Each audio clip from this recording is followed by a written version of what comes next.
Stand by to launch FanStream Sports. 3, 2, 1.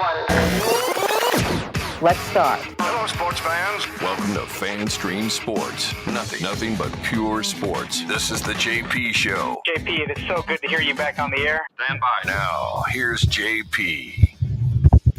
All right, welcome into another Testosterone Tuesday, brought to you by Bay Area Modern Medical Center and our good friends at Hydrate Heroes. We got lots to get to today. Like anybody need a loan from Antoine Winfield Jr.? Holy hell, did he get paid? Did the Bucs pay too much for this guy? It's a lot of money for a safety, for God's sakes. We'll tell you why they didn't. The Rays win again last night. How about that? They freaking own the Red Sox. This is why we always say on this show, Boston is our bitch, and will continue to be. We'll get into the schedule release. We might even talk NBA as much as Tim hates it. So good morning to you, Tim Ham, our DSP affiliate in Dallas. Your Mavs completely collapsed last night.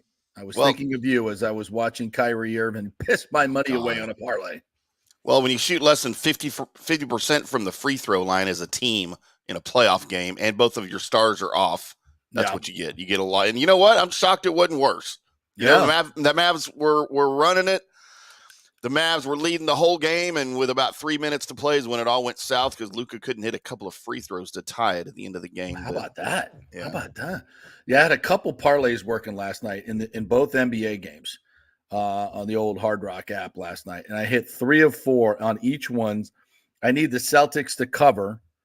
I needed them to cover by 11.5, and they were up by 13 in the fourth quarter for most of the fourth quarter. And of course, they only won by 7. Those bastards. And then I needed Kyrie to go over. What was he, over 20 points last night? And I figured Luka's hurt. So they're going to lean on him to score mostly. And he played 41 minutes last night and scored, 6 points? Yeah. 6 points. It was ugly. Kyrie Irving, Luka had a triple-double. Luka scored a triple-double, and he was off his game. He was like 40%, I think. Terrible. Yeah. But whatever. Well, we'll talk a little NBA maybe later in the show, but we got to get to the local stuff, which is most important, and that is the historic signing of Antoine Winfield Jr., who gets $45 million guaranteed in the first 2 years of this contract, $24 million next year, $21 million the year after that, and then a $19 million is not guaranteed. So $45 million total guaranteed in this package deal. Holy heck, that's a lot of money for us. He's the highest paid defensive back in the history of the league. Now we know why this took so long to get done. Mm-hmm. This took a long time, much longer than we thought it would to get done. Because I could see why Jason Light was like, nah, I don't know about this. Now, don't get me wrong. As far as the player goes, wow. I mean, it's hard to find a more dominant player. And in terms of a safety position, obviously he was all pro last year. The numbers are off the charts on every level, sacks, picks, passes, defense. I mean, there were some games where you thought he was the only guy on defense and the only guy you needed on defense. He's fantastic. He's everything you want in your culture. Not a very loud leader, but a leader by example. He's not a diva, certainly, and plays hard and plays smart. And he's and safeties, I think, I do think it's an underrated position in the game. I think some of the great, you look at the best defenses in the history, they've had all pro safeties and Hall of Fame safeties. And this guy's on track. He's 100% on track to do it. So, and this is what you got to keep in mind. It's the cap, right? It's the cap, silly. The cap is continuing to go up. And as the cap goes up, we got to adjust our parameters as far as what we see are huge contracts. Like, wow, you might, 5 years ago, you'd say that's completely overpaying for a safety, And it's borderline that right now. I mean, I think you could look at that contract, and I think there's a lot of people in the NFL that look at that contract and go, whoa, the Bucs completely overpaid for this guy. But there are times in this league where you underpay for guys on their rookie contracts. And right now, the Bucs, I think, have got 10 starters out of their last 2 draft classes. So you got a lot of productive players that are not making a whole lot of money. Those first 4 years, 5 years, guys don't make a whole lot of money compared to second contract free agent guys. So you're going to organically pay more for second contract guys. Now, and that's where you overpay. You overpay for those guys. So while you're, what's the alternative? You're going to let this guy walk? Hell to the no. And Antoine Winfield knew that. His agent knew that. They weren't letting him go. And so the agent beat him up a little bit. I think, I don't think there's any way else you can look at it. This is no hometown discount. He's going to be making more than Mike Evans. But Mike's made a ton of money in his career. Mike's on his third contract. Yeah, and when people are talking about how much they overpaid for Winfield Jr., but when you look at it, don't look at it like they overpaid for a safety. Look at it like they paid their best defensive player, right? Because that's what this is. All right. Yes, he's a safety, and there's not many teams where you can say a safety is your best defensive player, but that's the case in Tampa, and he is their best defensive player, and that's why he got paid like it. So. And can I address this comment from James here real quick? Yeah, I was just going to pop that up.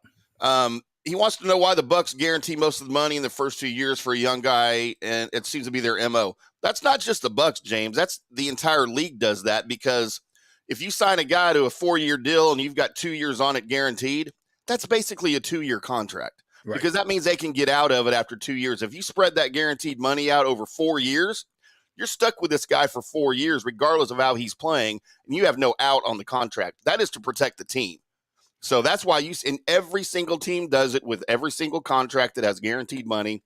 It's in the first 2 or 3 years, and then you can be done with the player. Yeah.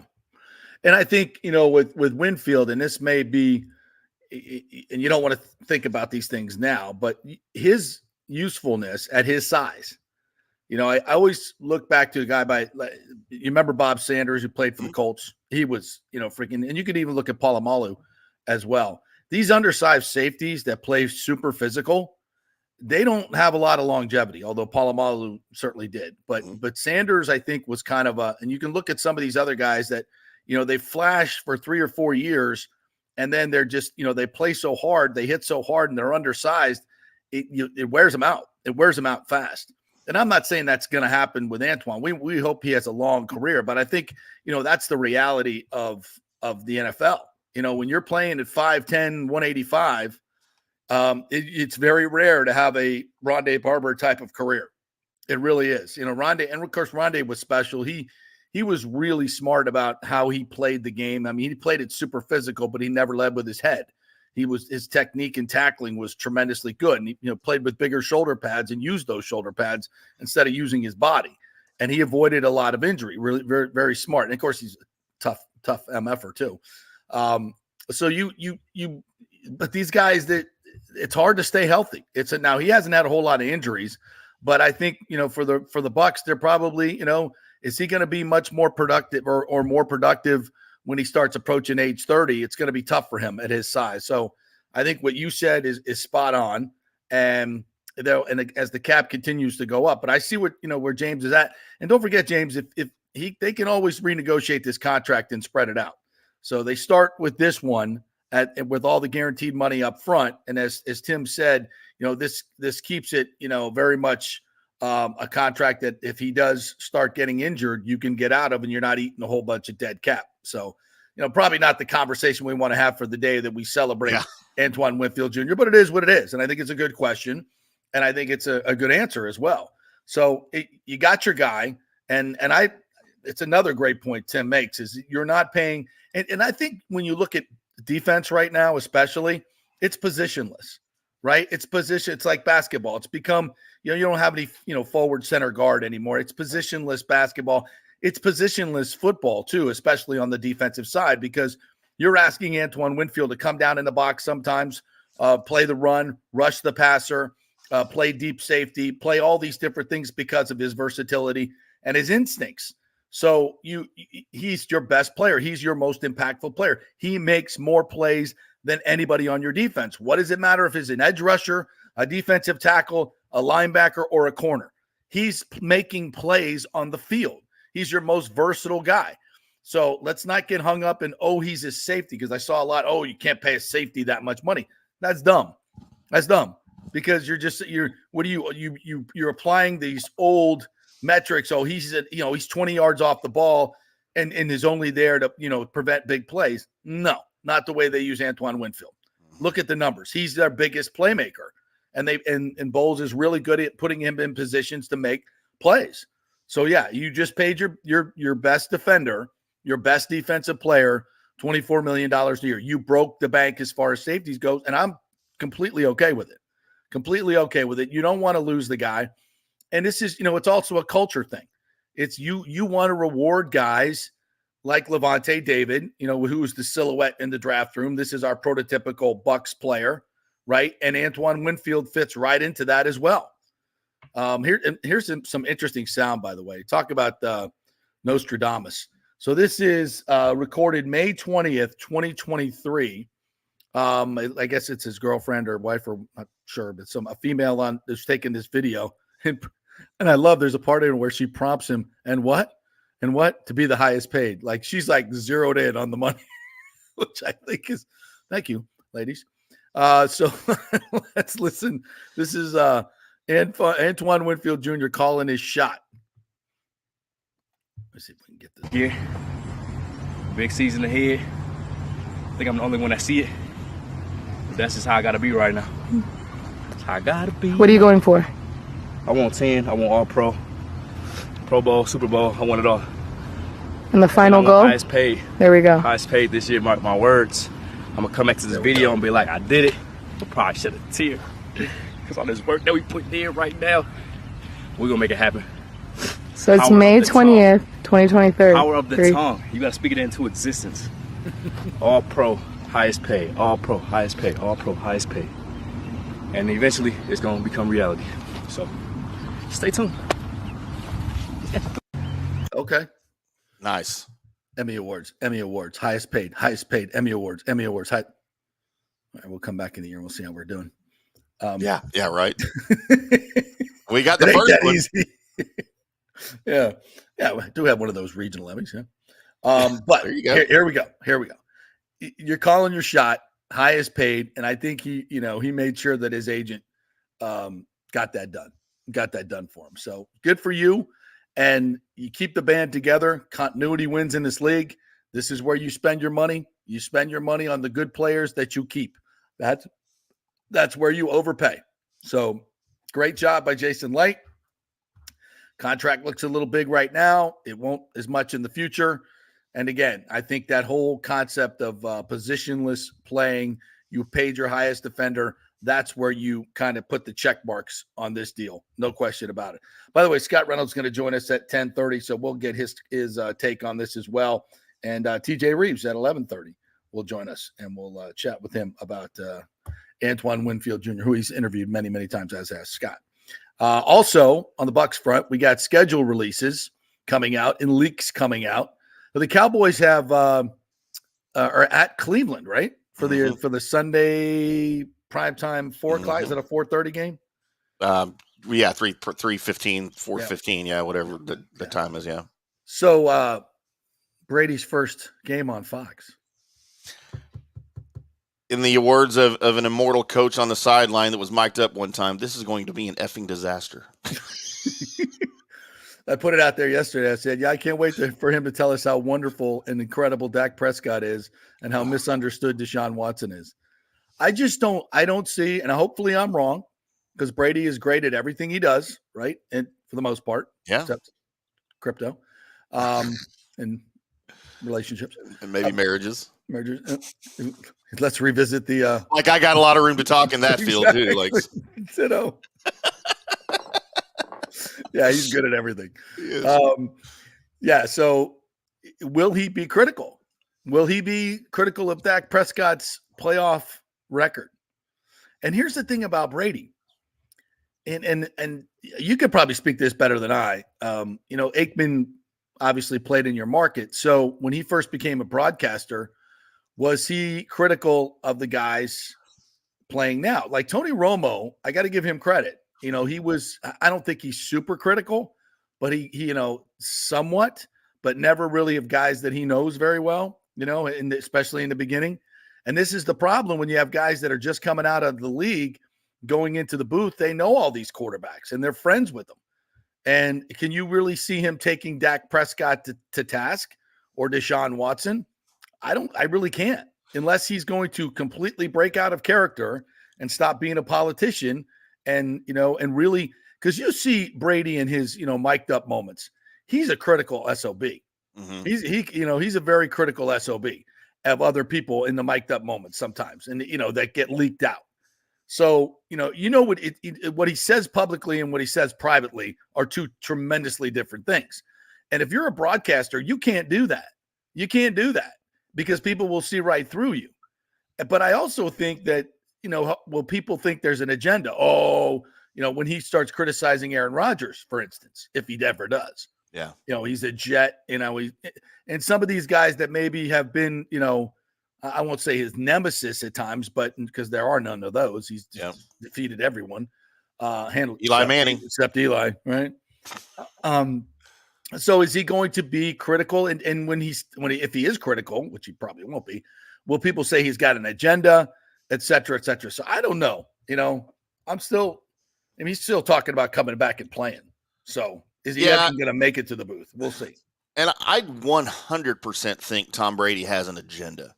100%. There is no doubt in my mind that he has an agenda right now. That agenda is to continue to build his personal brand. Exactly. And he thinks that right now broadcasting is the best way to do that. Does it mean he's going to be good or bad? No, I don't think he's going to be very good, to be quite honest with you. But I didn't think Troy was going to be very good because back when Troy was with the Cowboys, he was a terrible interviewee. Mr. Cliche.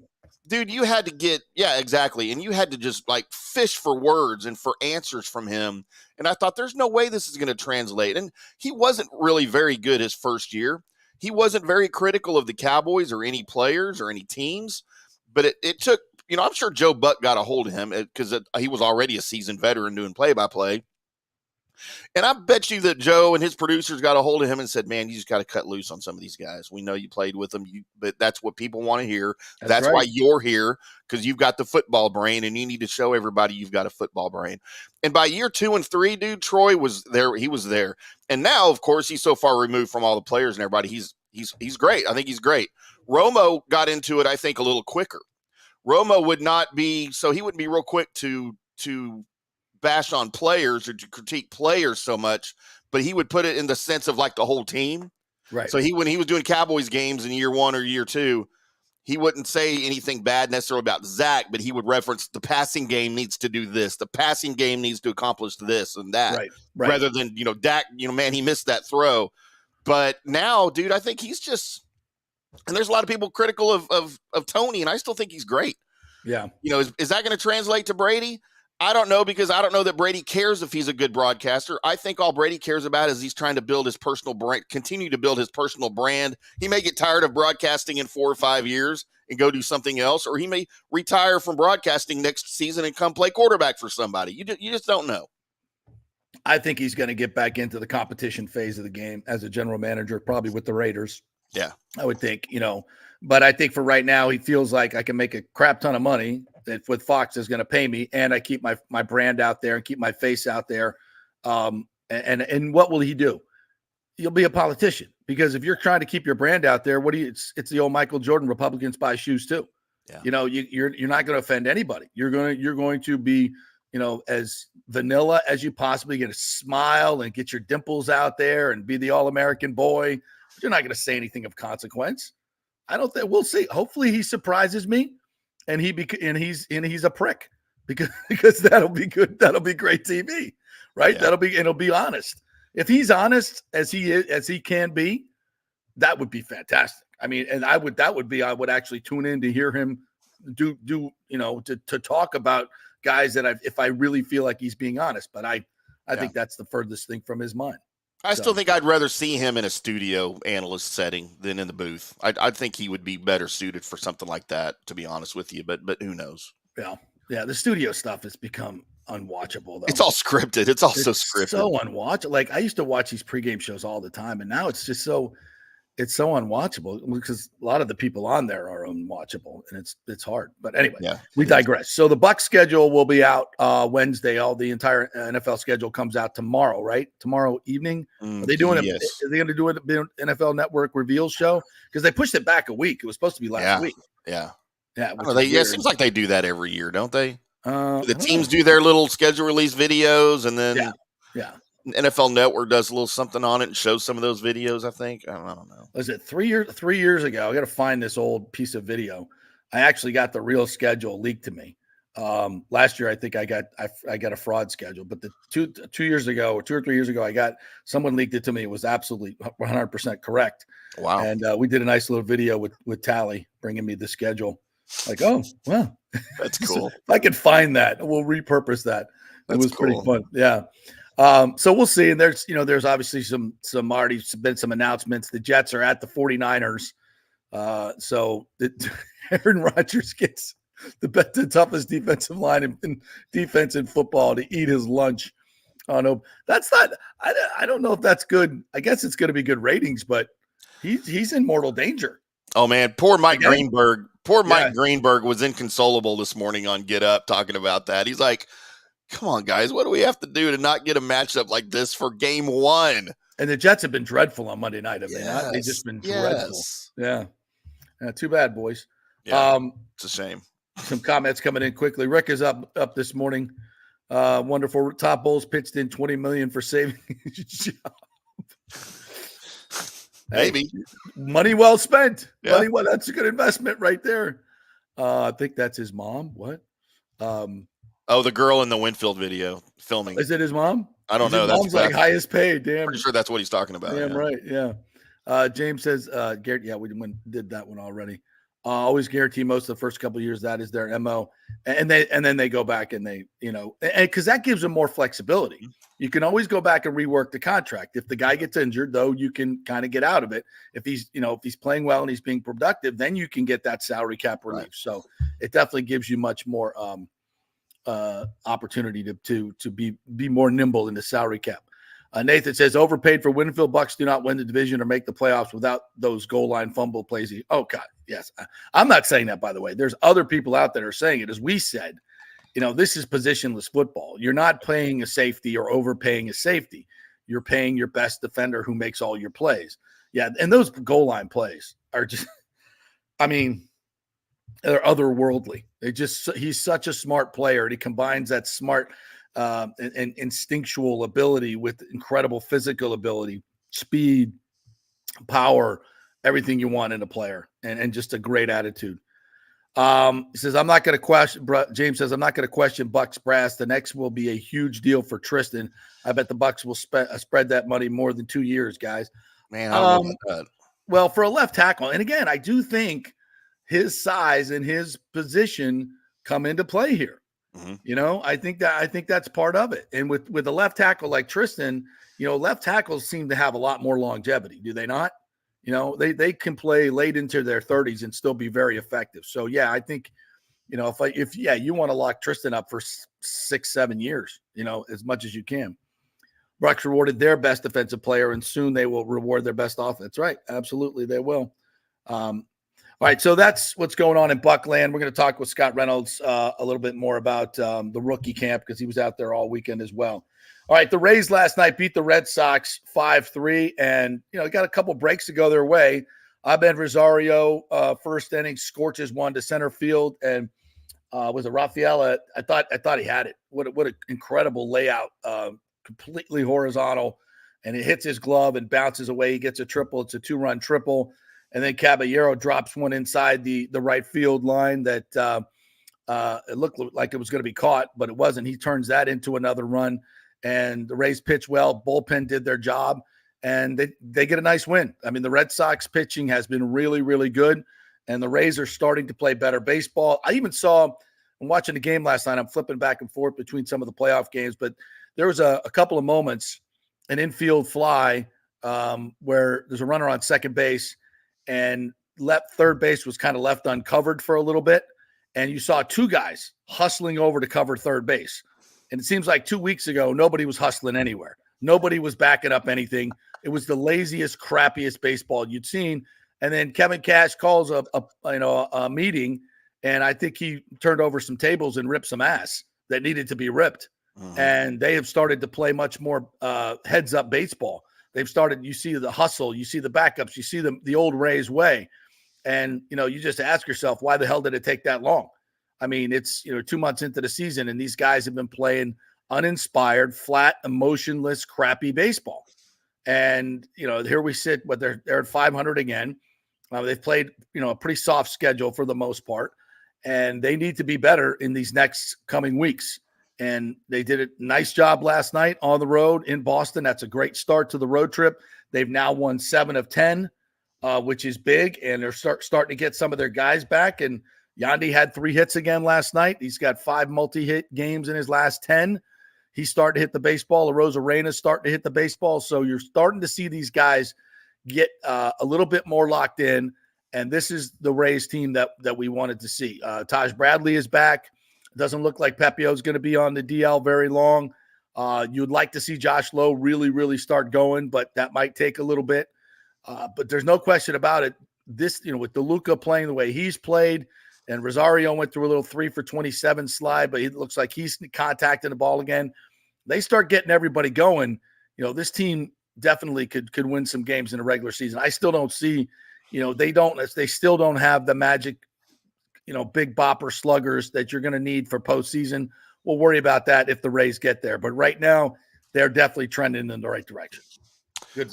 No longer last place in the division, right? So I mean, that's you got the Blue Jays to thank for that. Thank you, Toronto. Thank you, Toronto. But and you own the Red Sox, which they're right above you in the standings. The question is, do you have enough of a late season push to catch the Yankees or the Orioles? Probably not, unless one of those 2 teams just collapses. It just, to me, it's the Yankees are just better. Their lineup is so freaking good. And I know that always hasn't translated into wins, but they seem to be a little bit more balanced. Thank God they continue to have a manager that's just, I don't know why the hell that Aaron Boone still has that job. I don't either. How many times would the old man have fired him by now? More times than he fired Billy Martin. Probably. I mean, you just can't. You got to do something at some point to change the leadership on that team. But that's their problem. Maybe they'll be strong enough to get through it this year. There's no creativity there. There's just I don't see it with him. But whatever, that's their problem, not the Rays' problem. They keep him as long as you can. If you're a Rays fan, it's like, keep him around as long as you can. Don't spark this team in any way, because they're too freaking talented. And that's, the way that with the payroll that they're able to spend, that's the way they should be. So I still think the Yankees are better. I still think Baltimore's better. I think the Orioles got a lot better in them. And I think they'll start to play better as well. So I think it's still, I think the Rays are still the 3rd or 4th best team in this division. I said 85 wins. I'm sticking to it. I don't think they make the playoffs, but they've got, they're starting to wake up a little bit. And if they can get everybody clicking at the same time, every team says that, right? Yeah. And they've got some guys coming on the horizon, especially arms that are going to be able to help them out. But the bullpen is still a little bit unsettled. The lineup, again, against great pitching has just not been good. So we'll see. But that win last night was big, because I thought going against the Red Sox pitching, especially the pitchers that they're facing and all their ERAs sub 2, sub 3, really, really good starters. And they're not a bad baseball team. I think they're coming out of the Heim Bloom funk. Well, they need to, and meanwhile over here in Texas, everybody's hurt. I'm going to change the logo to a red cross or something for the Rangers this season. It's funny. We always have this photo that a bunch of us share on social media whenever the Rangers bullpen blows a lead or blows, whatever, allows a bunch of runs. And it's basically a picture of the inside of the stadium with a dumpster out in the bullpen that's on fire. Yes. I'm about to just change it to put a bunch of ambulances on the field, like in every position where somebody's hurt, where there's just an ambulance or a paramedic or something, because it's, and I can't explain it. As far as the pitching goes, I want to know what your thoughts are on this, because everybody's blaming the pitch clock for pitcher injuries the last couple of years. Didn't I it start don't well? see that. Didn't it start well before that? I think it did. I think it's just the way pitchers are throwing the ball now. It's mechanics that are being taught.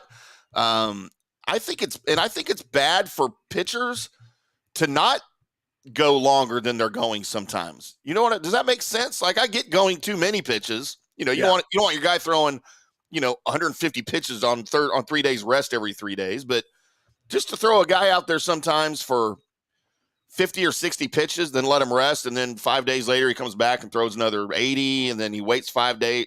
Sometimes I think that's bad for the body.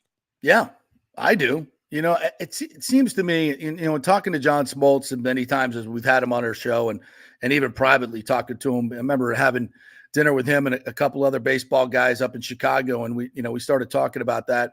And he'd always go back to Leo Mazzoni, his pitching coach. I mean, Leo had him throwing all the time. He was all about building up arm strength. Yeah. And look how durable that group was for so long.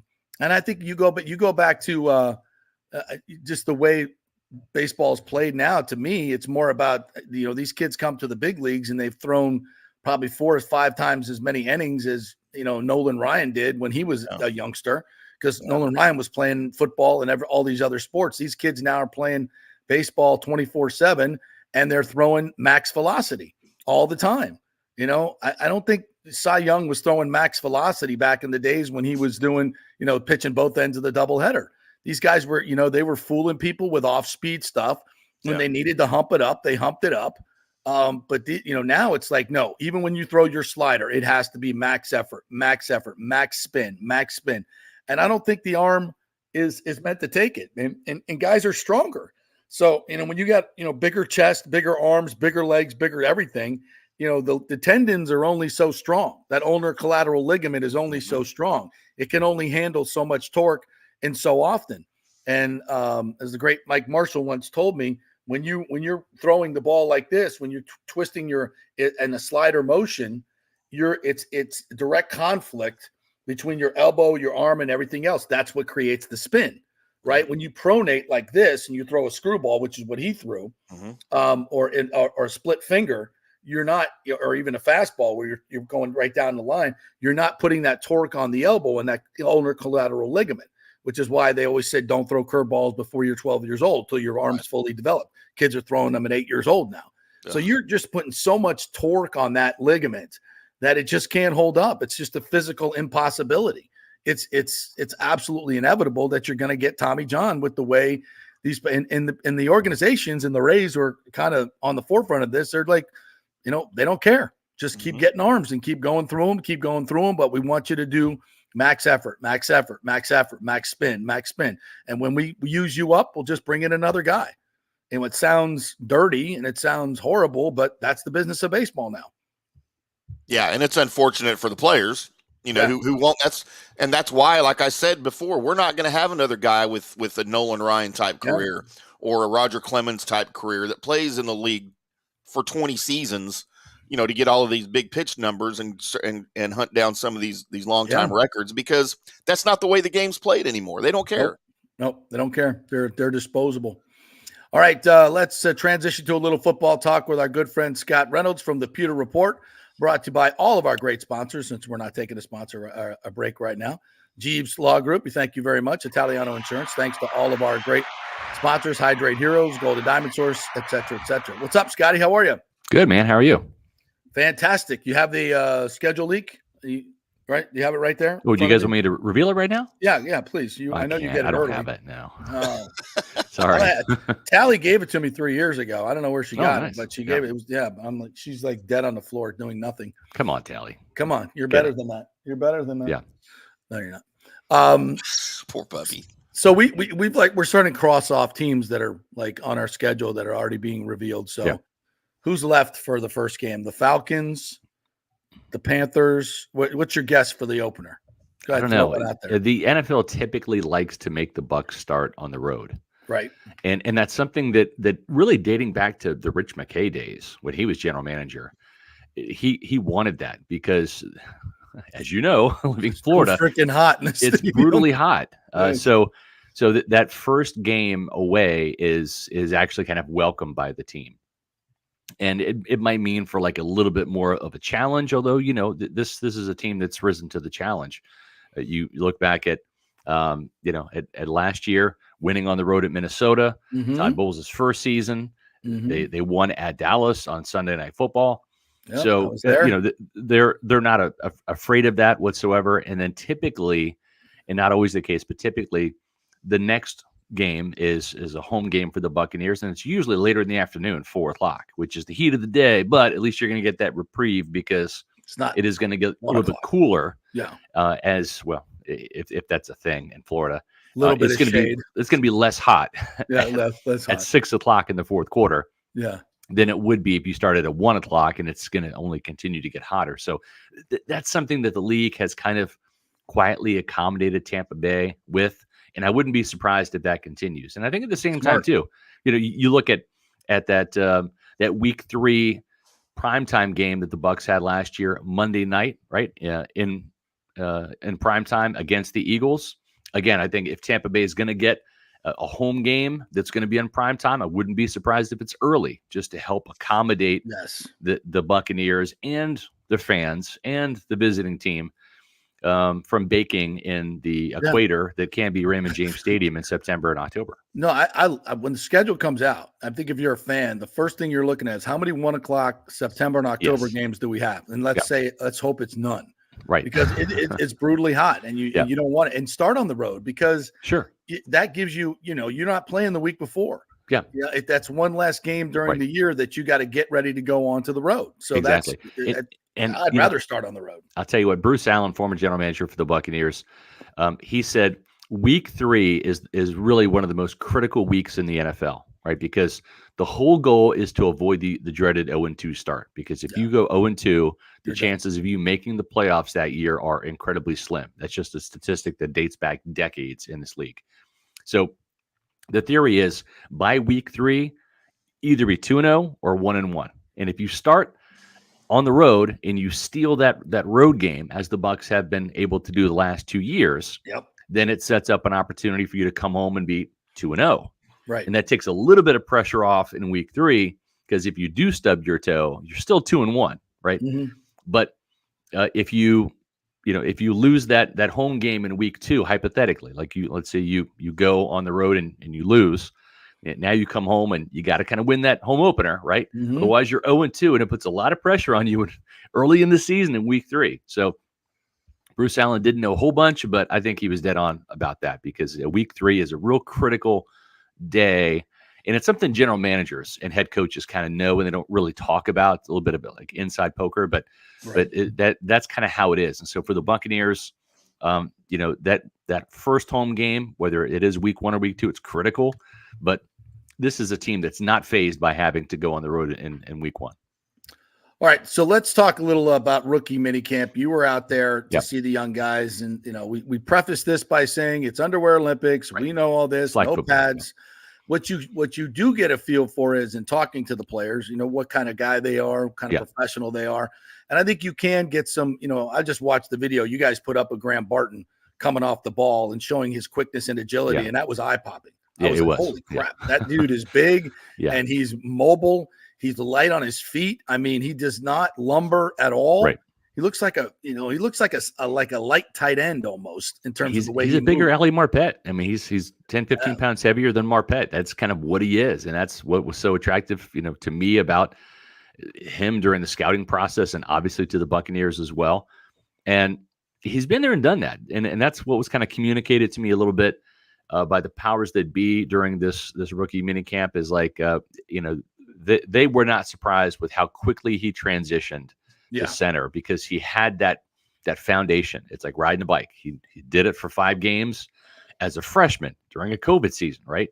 With the challenges there, he got thrust into the starting lineup and handled it swimmingly well. And then he happened to be the most athletic offensive lineman. And what happens in college programs happens at Kansas State, probably at Florida State too. They stick your ass out at left tackle because you're the best premium position.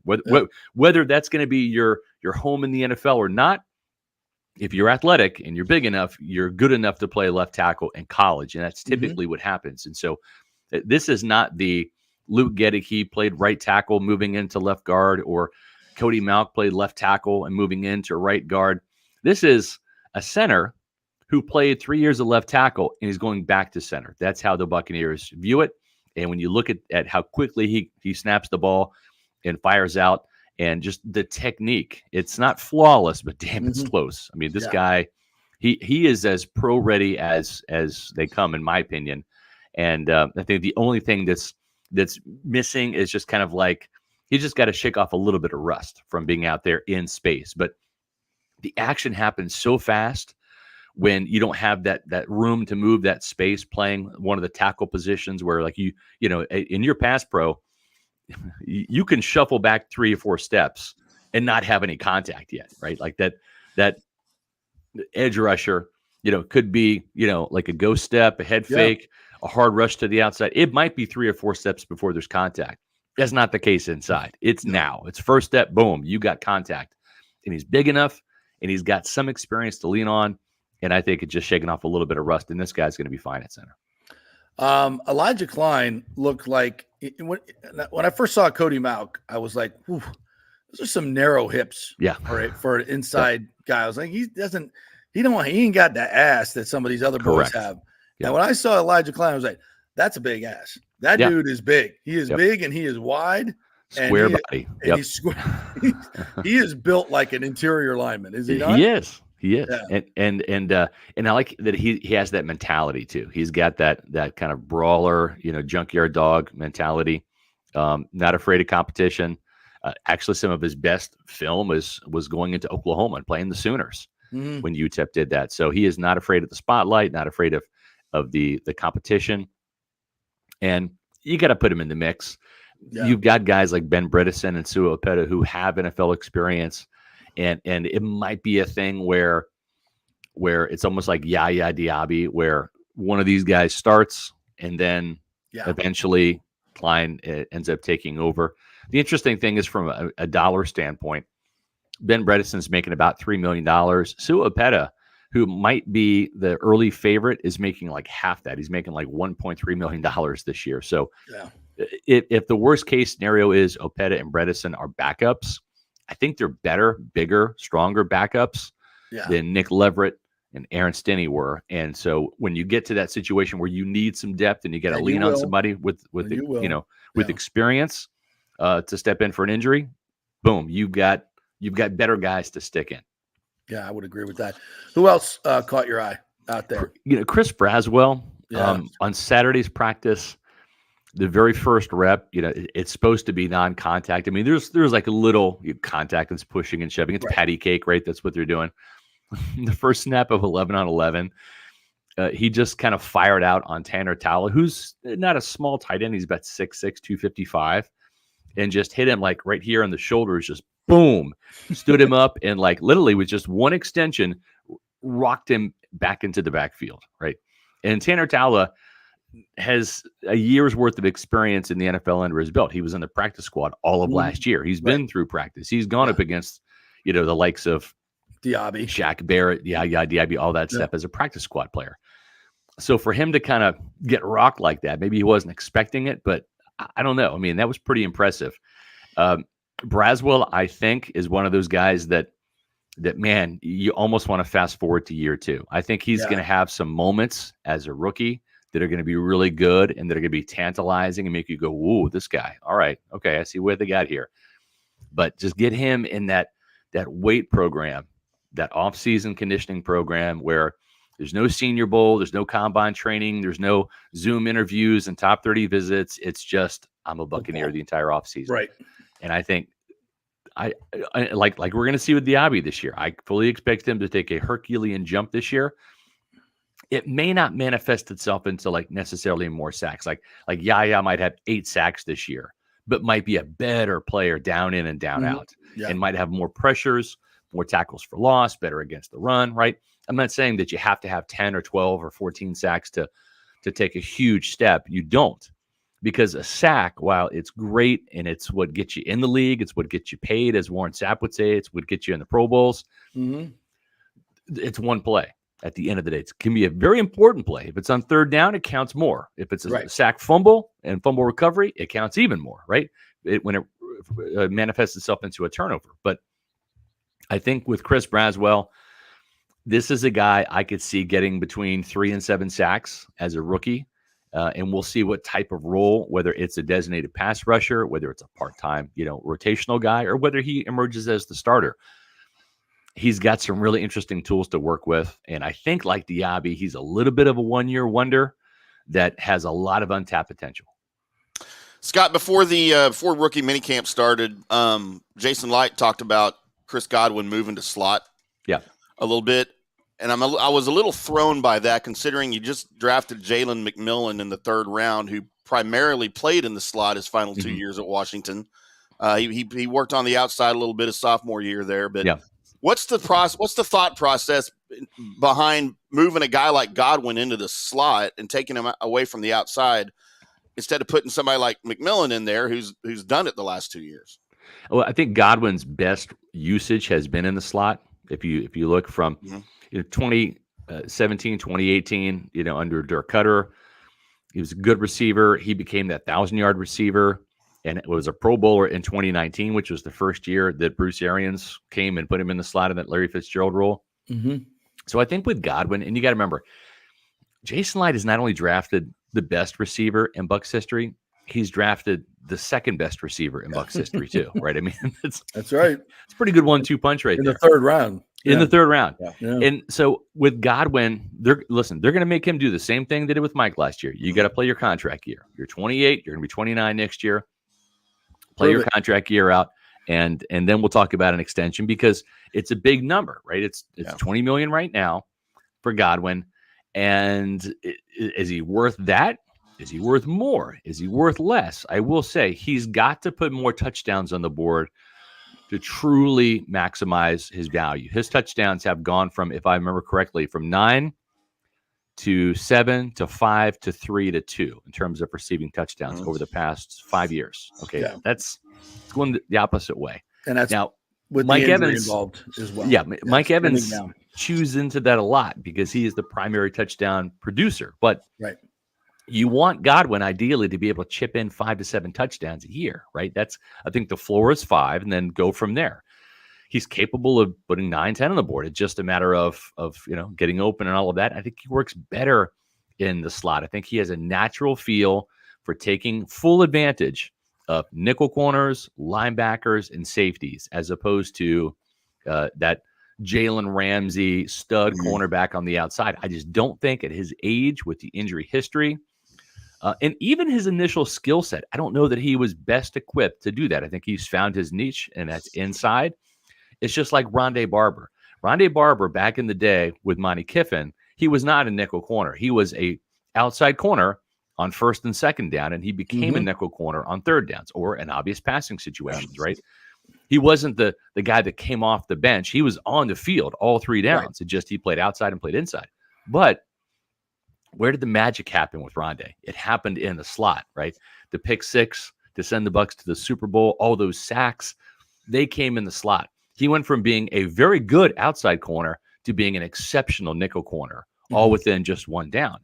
And so I think with Godwin, he's a very good outside receiver. He's just more of a special player inside. And I think the team's doing him a favor, Tim, by giving him this contract year and putting him in the best position to succeed. As we've seen, the Bucs, they don't mind paying their own when they produce and when they're worth it. But if Chris Godwin has, say, 1,014 yards and 80 catches, 85 catches, and 2 touchdowns, I mean, is that $20 million worth of receiver right there? I don't know. But what if it's 95 catches for 1,250 yards and 7 touchdowns, right? Now you're okay. All right, we got a guy here we don't mind investing maybe 3 more years in. And with McMillan, you have a guy that has played that Z flanker position and can do that. And he'll eventually be the replacement for Chris Godwin. Or maybe McMillan thrives so much outside, but then you know what he can do. And you know that it might be a similar move. Like, he's really good outside, but holy crap. I mean, we might have the next Godwin here inside. Right. And then you look at where you're allocating your assets and you think, okay, well, let's plug Trey Palmer in at the Z next year, and we'll put, McMillan in the slot, and we'll say, Chris, thank you so much for all that you've done for Tampa. Right. But man, that's a $20 million investment that we get other guys that we'd like to maybe invest in. We just paid our best defender $24 million for the next year, which brings me to Antoine Winfield, and it's a lot of money. It's a lot of money, but as we said in the beginning of this broadcast, we're not paying a safety. We're paying the best defender, playmaker. And this is playmaker money. This is not safety money. This is not defensive back money. This is playmaker money. Right, and that's it's thing. okay. And that's okay. It is. Right? Yes, it is okay. And you know what? The thing too is like, is he going to have this kind of caliber of season again? I don't know. I'm certainly not going to say he won't. He's capable of doing it, right? I mean, he's shown he can do it. If you show you can do it again. That's within you to do that, right? But is it going to look the same? There might be a sack or two less. There might be an interception less. There might be 2 fumbles recovered less, or maybe 2 forced fumbles less. But what you're going to get is you're going to get a guy that can take the ball away through the air and by knocking it out, that can rush the passer and get him on the ground, that can make huge touchdown-saving tackles, huge end zone touchdown-saving pass breakups, right?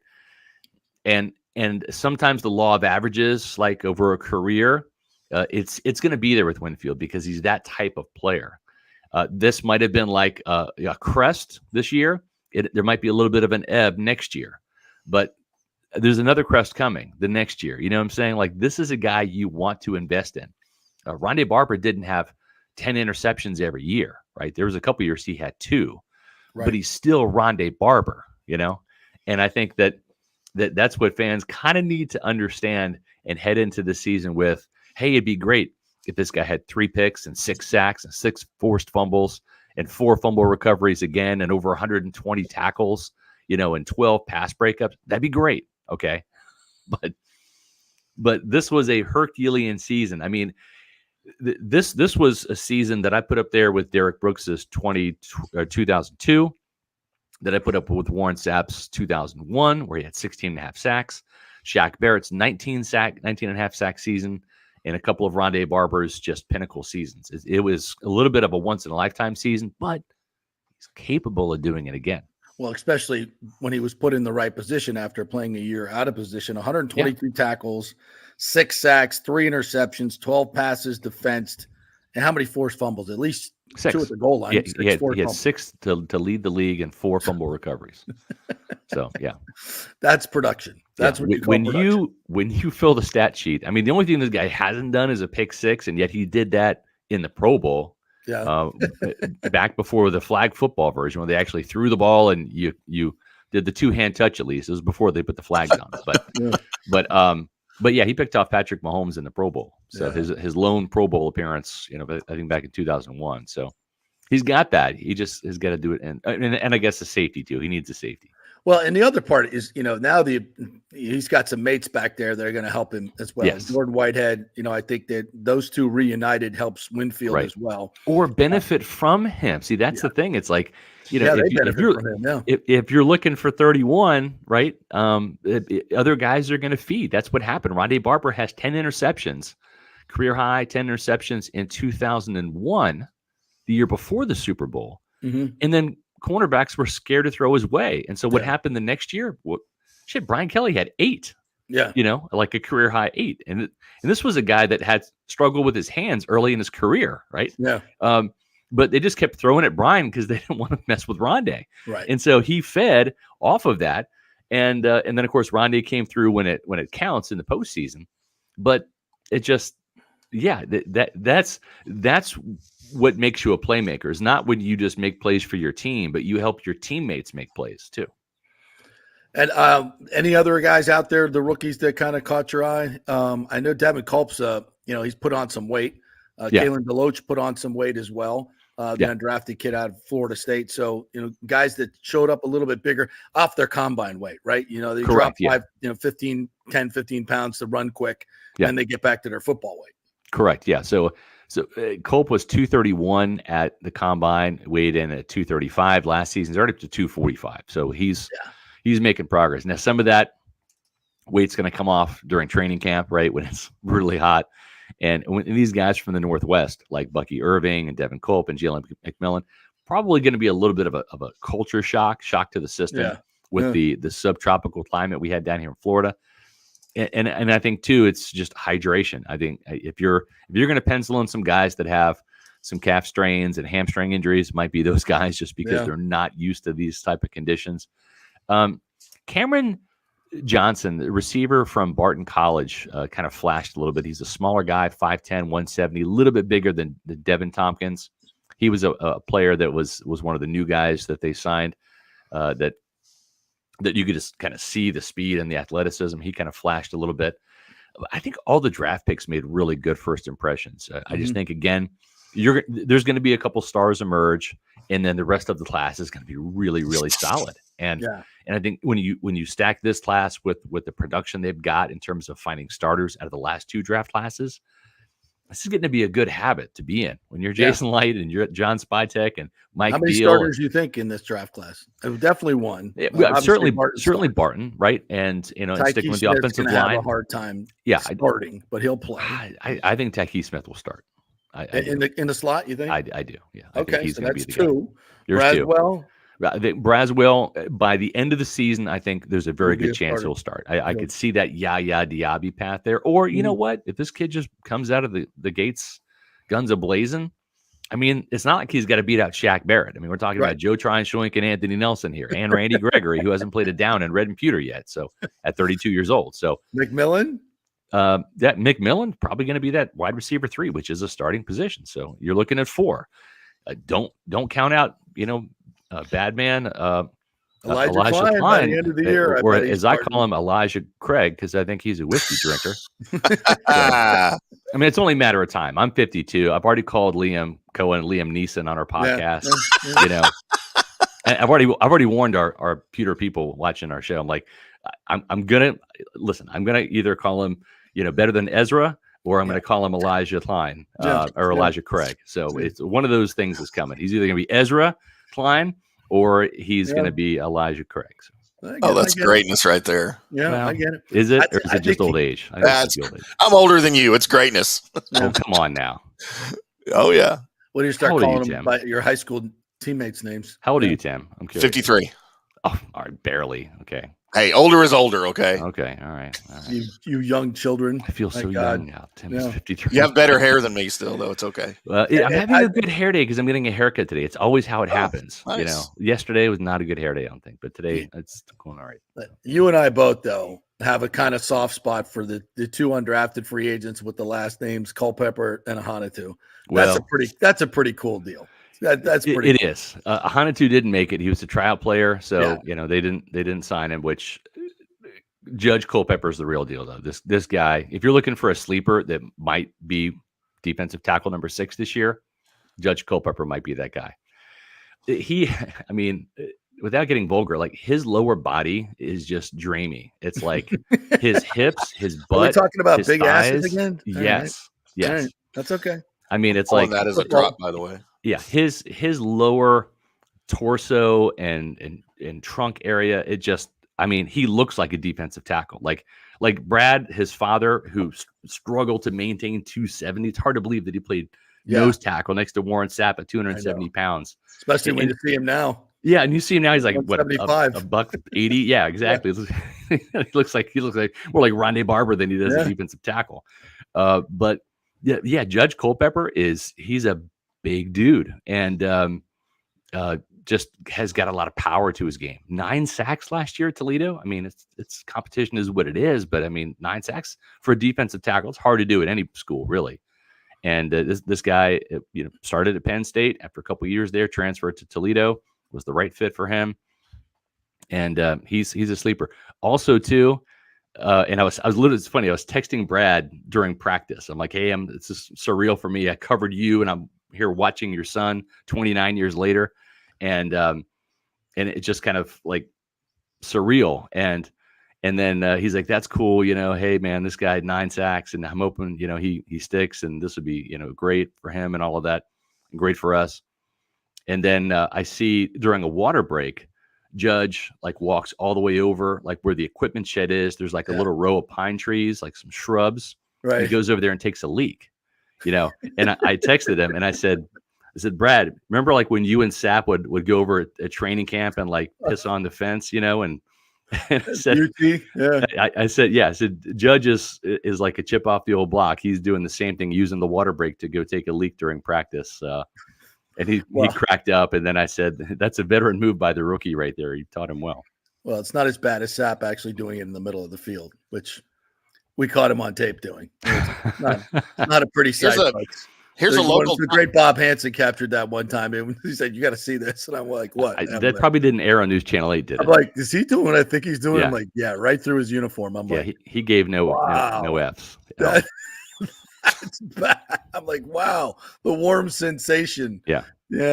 So here's a local tie-in for you boys. Brad's grandfather, John Culpepper, was a famous trial attorney here in Denton, Texas, literally 10 minutes down the road from me. Okay. Really? Yeah. Back in the 70s and 80s. Yeah. He I think he died. I mean, his name was always in the papers out here when I was a kid. I remember when Brad got his law degrry while he was a Buccaneer. Yeah, I mean, that's right. That. It's one thing like, hey, went back to school, got my diploma. Okay, great. This guy's getting his law degree while playing the Minnesota Vikings the next week. I mean, like you know what I'm saying? Like that's some advanced level of crap right there. And kudos to Brad Culpepper for doing that. And then the sense of justice and legalese runs deep. I mean, his kids' names are Judge and Honor. So yeah. And Brad. Awesome. I remember when those kids were growing up, like if they didn't eat their vegetables, Dad put them in the blender and said, "Oh, you're not going to eat them. You can drink them." You're going to drink them. I mean, those kids were working out when they were 3 years old. They were getting the best food, the best everything, and they were getting pushed. So I'm like, oh yeah, this kid he knows football and he knows how to work hard and he is all business. And I would not put anything past Judge. I think that'll be a great story. I think he's at least. So I think he'll at least make the practice squad. He'll be around. He'll be around. He'll be wearing a uniform come training camp. Ain't no doubt about that. I agree. That'll be cool to see for sure. So we got the schedule coming out tomorrow night. That's going to be cool. What do you guys got for Pewter Report? You doing post schedule release podcast? Yeah, we're going to do a podcast today at 4:00 talking about Tristan Wirfs, who's the next big Buccaneer deal to come down the pike sooner rather than later. And then tomorrow night at 8:00 when the schedule drops, we're going to have live instant reaction and analysis. You can find our podcast, our streaming podcasts, as well as our archived podcasts at Pewter Report TV, which is our YouTube channel. We just had 14,000 subscribers yesterday. Congratulations. Awesome. Appreciate that. So we hit the Chris Godwin number, moved on from Mike Evans, hit the Chris Godwin number. Now we're up to Jalen McMillan's number. We're going for 15,000 now. But you can find out all of the content. I do the Pewter Pulse videos. We have some great, cool video stuff up there on Pewter Report TV, our YouTube channel. You can follow us on X, Facebook, and Instagram on social media at Pewter Report. And the mothership, pewterreport.com. We've got, I think, 3 stories up already, getting ready to publish another one. So tons of off-season content. Pewter Report doesn't sleep. We cover the Buccaneers year-round, even during the summer. We find crap to write about. So I'm gonna go out on a limb and say the Bucs are going back to Munich. They could. They could. That's one of the things that's really interesting is they had such a great time there last time. Better Germany than England were there. Did you go? I did not go. If they go, I'm definitely I'm gonna try to go this year. I have not been to a Bucs international game. I didn't have the specific medical requirements that year to go, so I didn't go. So they wouldn't let me on the plane. I like how you put that. That was it was nice of you the way you put it. You weren't as creative as some of us. So well, true, but at the same time, I didn't care. Exactly. I'm looking out for me. And so, probably the best decision you ever made, my friend. Not regretting it one bit. Regretting it one bit. I will say this though, with regards to Germany, the interesting thing there is a couple years ago, as you know, the Buccaneers are one of 4 teams, the Patriots, the Chiefs, and Carolina, that are kind of like given to Germany as territory. These are the territorial teams for Europe. These are the 4 German teams, and the Panthers will have a home game over there. So the good news is if the Bucs do go to Germany, it cost the Bucs a home game against Seattle last time around, which was 2 years ago.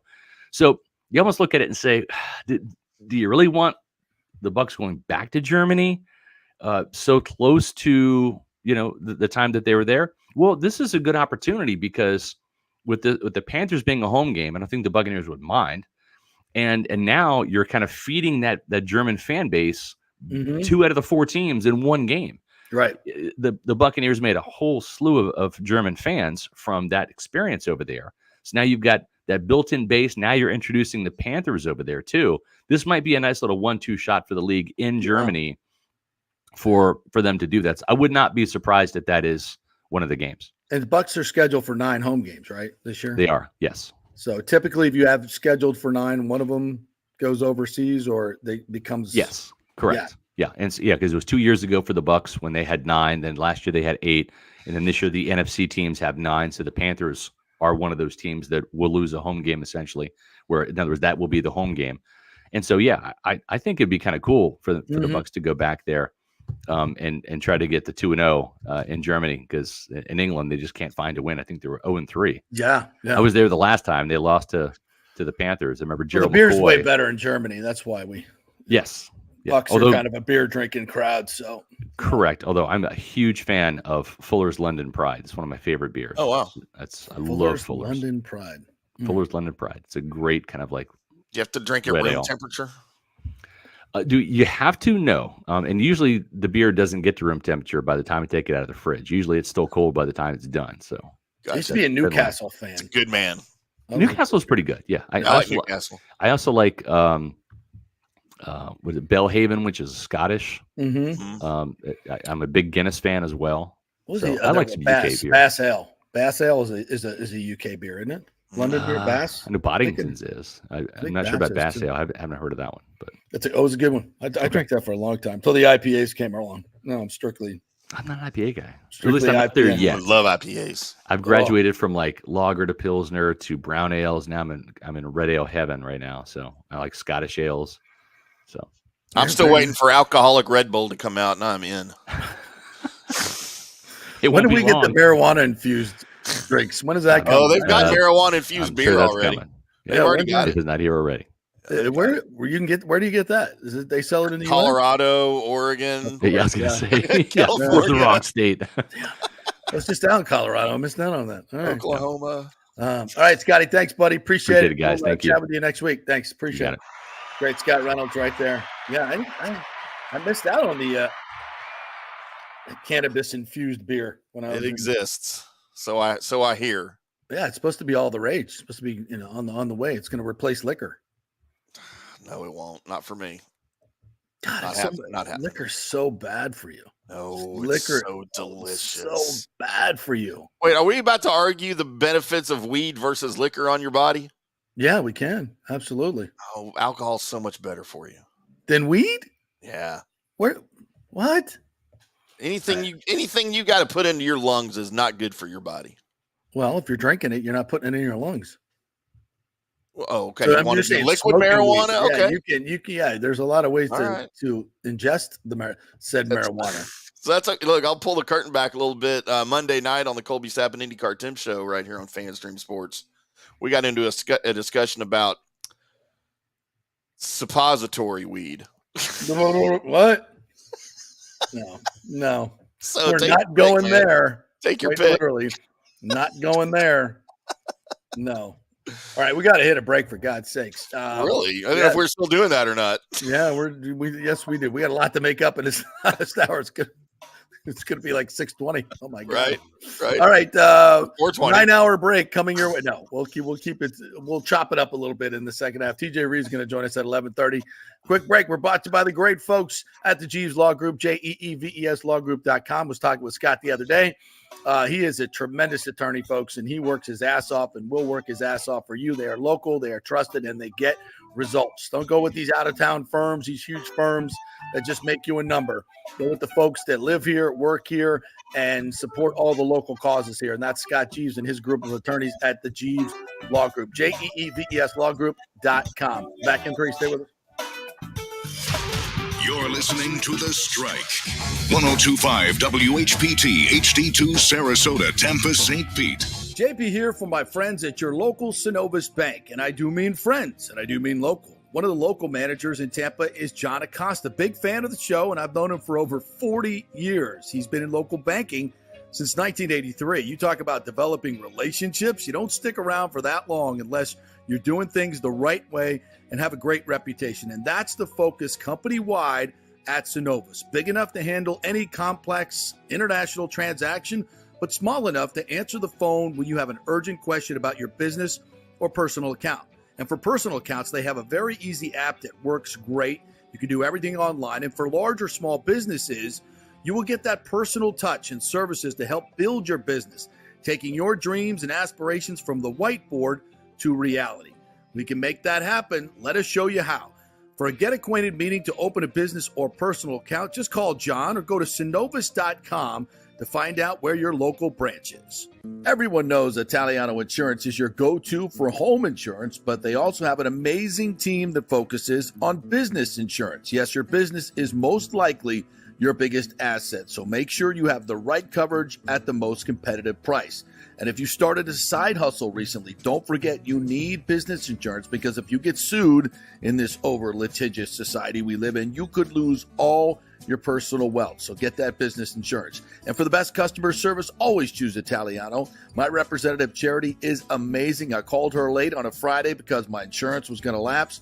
She stayed late until the job was done. You just don't find that anymore. Give them a call, 813-877-7799. That's 813-877-7799. Italiano Insurance. JP here for the Geddes Gordon Real Estate Group and our good friend Jane Geddes. Folks, simply put, there is nobody like Jane.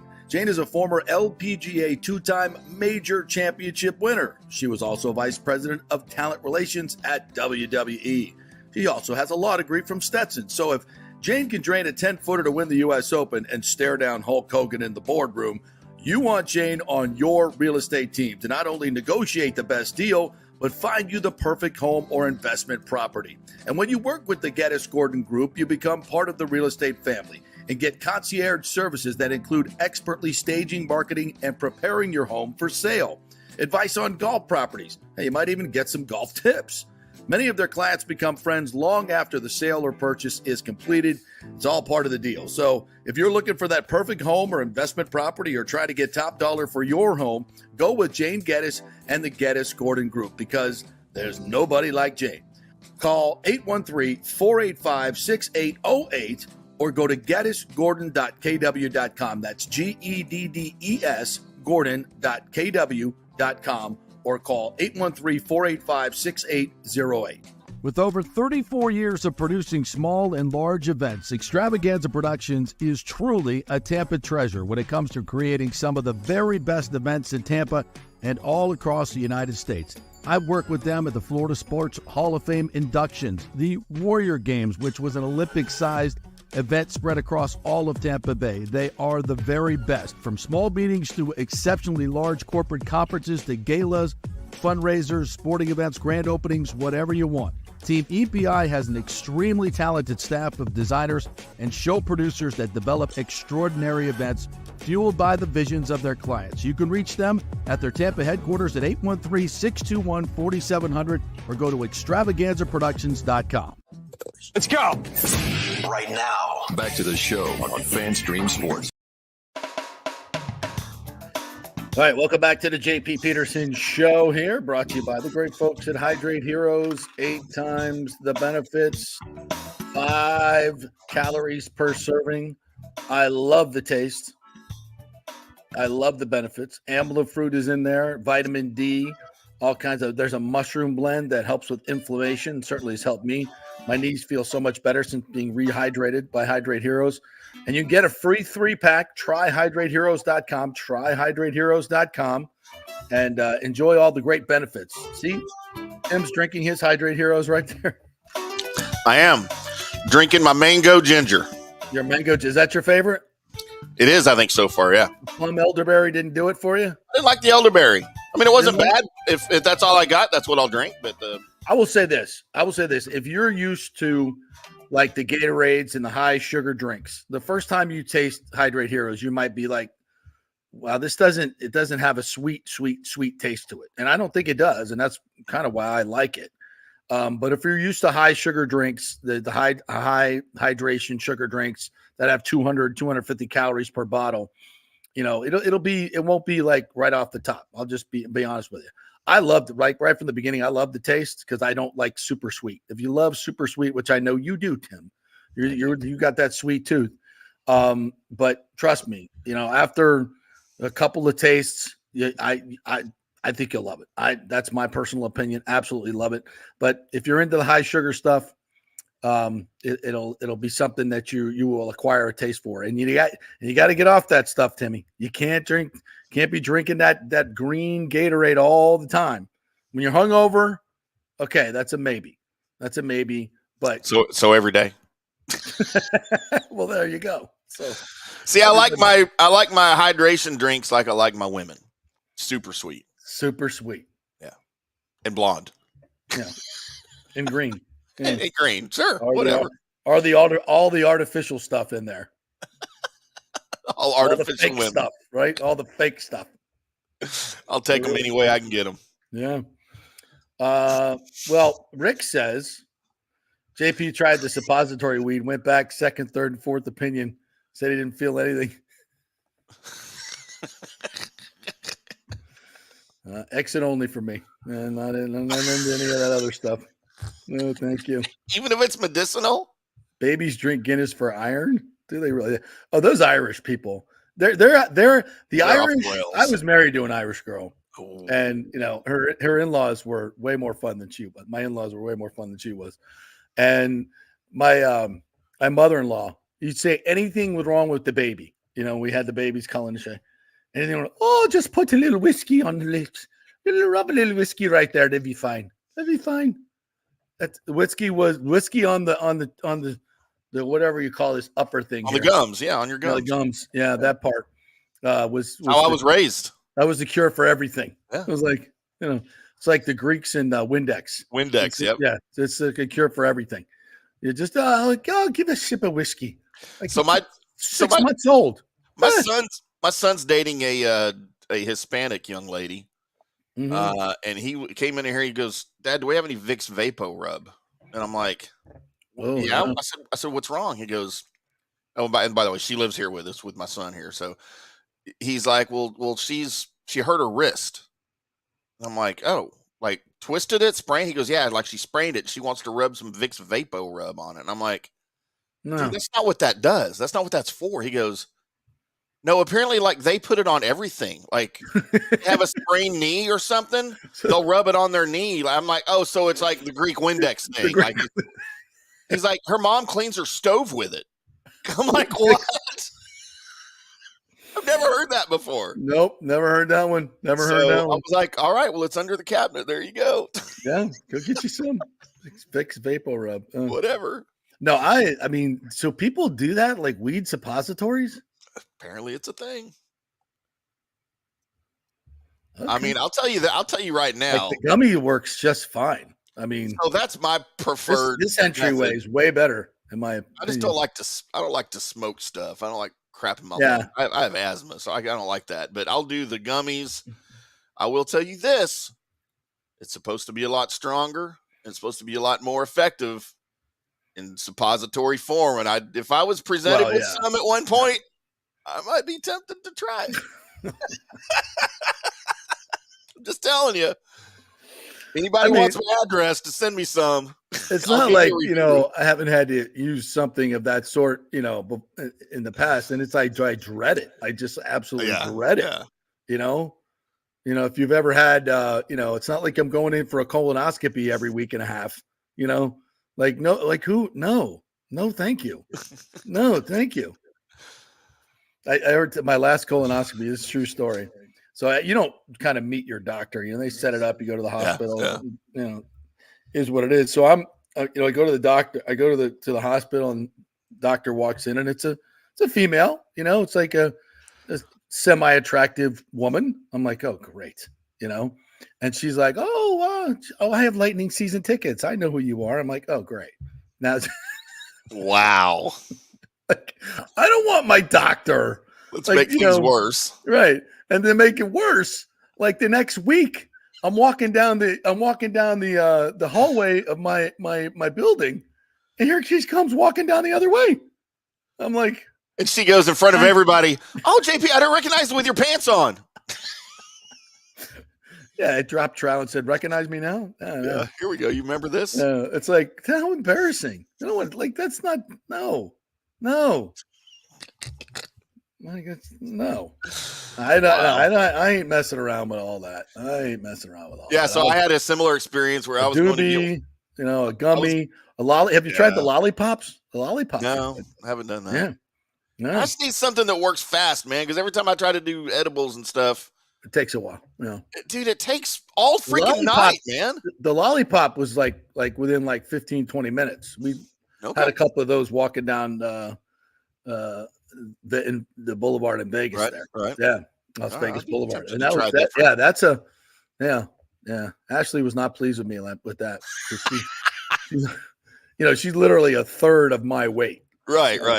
Anything. So that sphere got awful big for her. Like, really, he's like, I hate you. I'm like, come on, just roll with it. Oh man, and then it's got like the emoji faces on it that are looking at you. Oh my gosh, I can't even imagine that.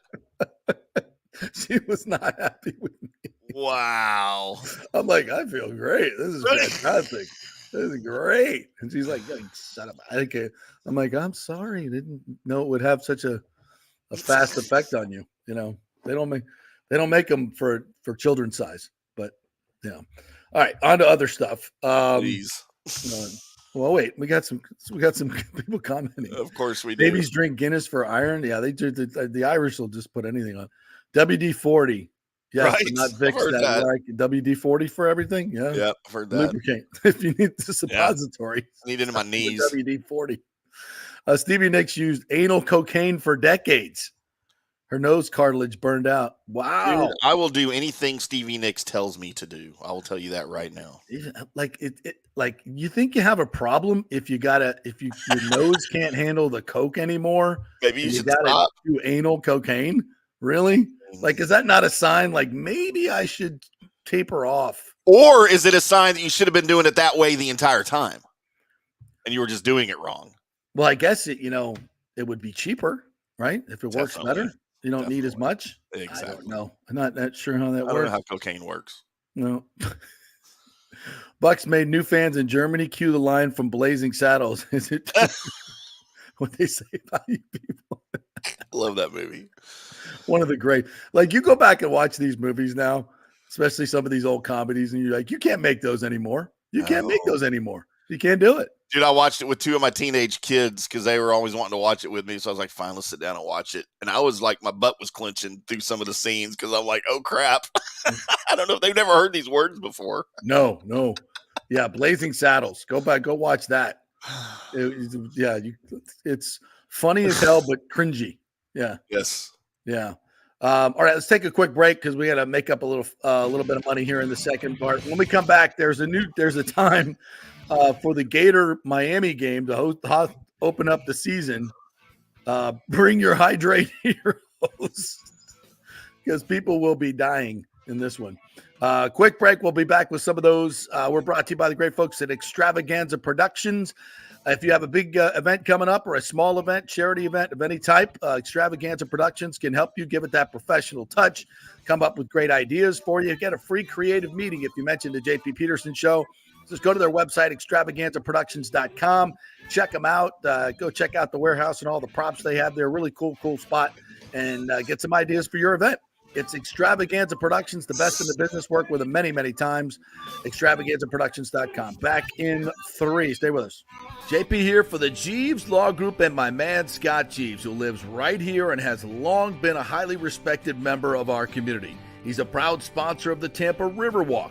Jeeves Law Group is also a proud sponsor of our Grand Central District in St. Pete and has neighborhood events throughout the year. He has an office on Central Avenue in St. Pete and one on South Howard in Tampa. You can't get more local than that. So when you need an attorney, you're going to hire some huge firm that advertises all over the state or the one that supports your favorite sports show.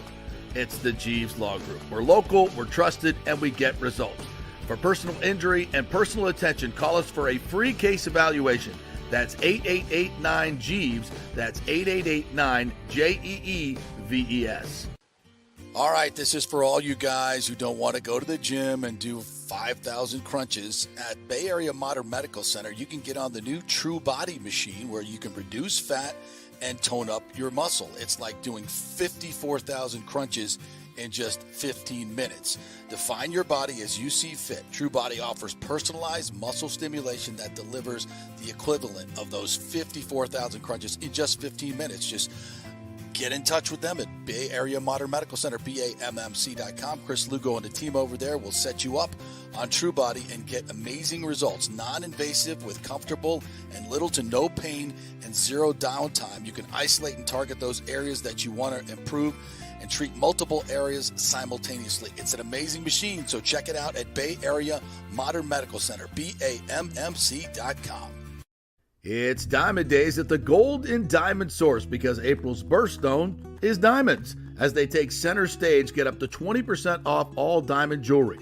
And our first-time buyers program will help you get educated about the 4 C's and all the different shapes and styles. And remember, you only want natural diamonds, folks. It takes billions of years to form a natural diamond. You don't want something that was made in a factory just a couple of weeks ago. And remember, your Gold and Diamond Source diamond never loses its value. You can always trade up at the Gold and Diamond Source for a bigger, better one. And they will spend the time to educate you about your diamonds and how to take care of them.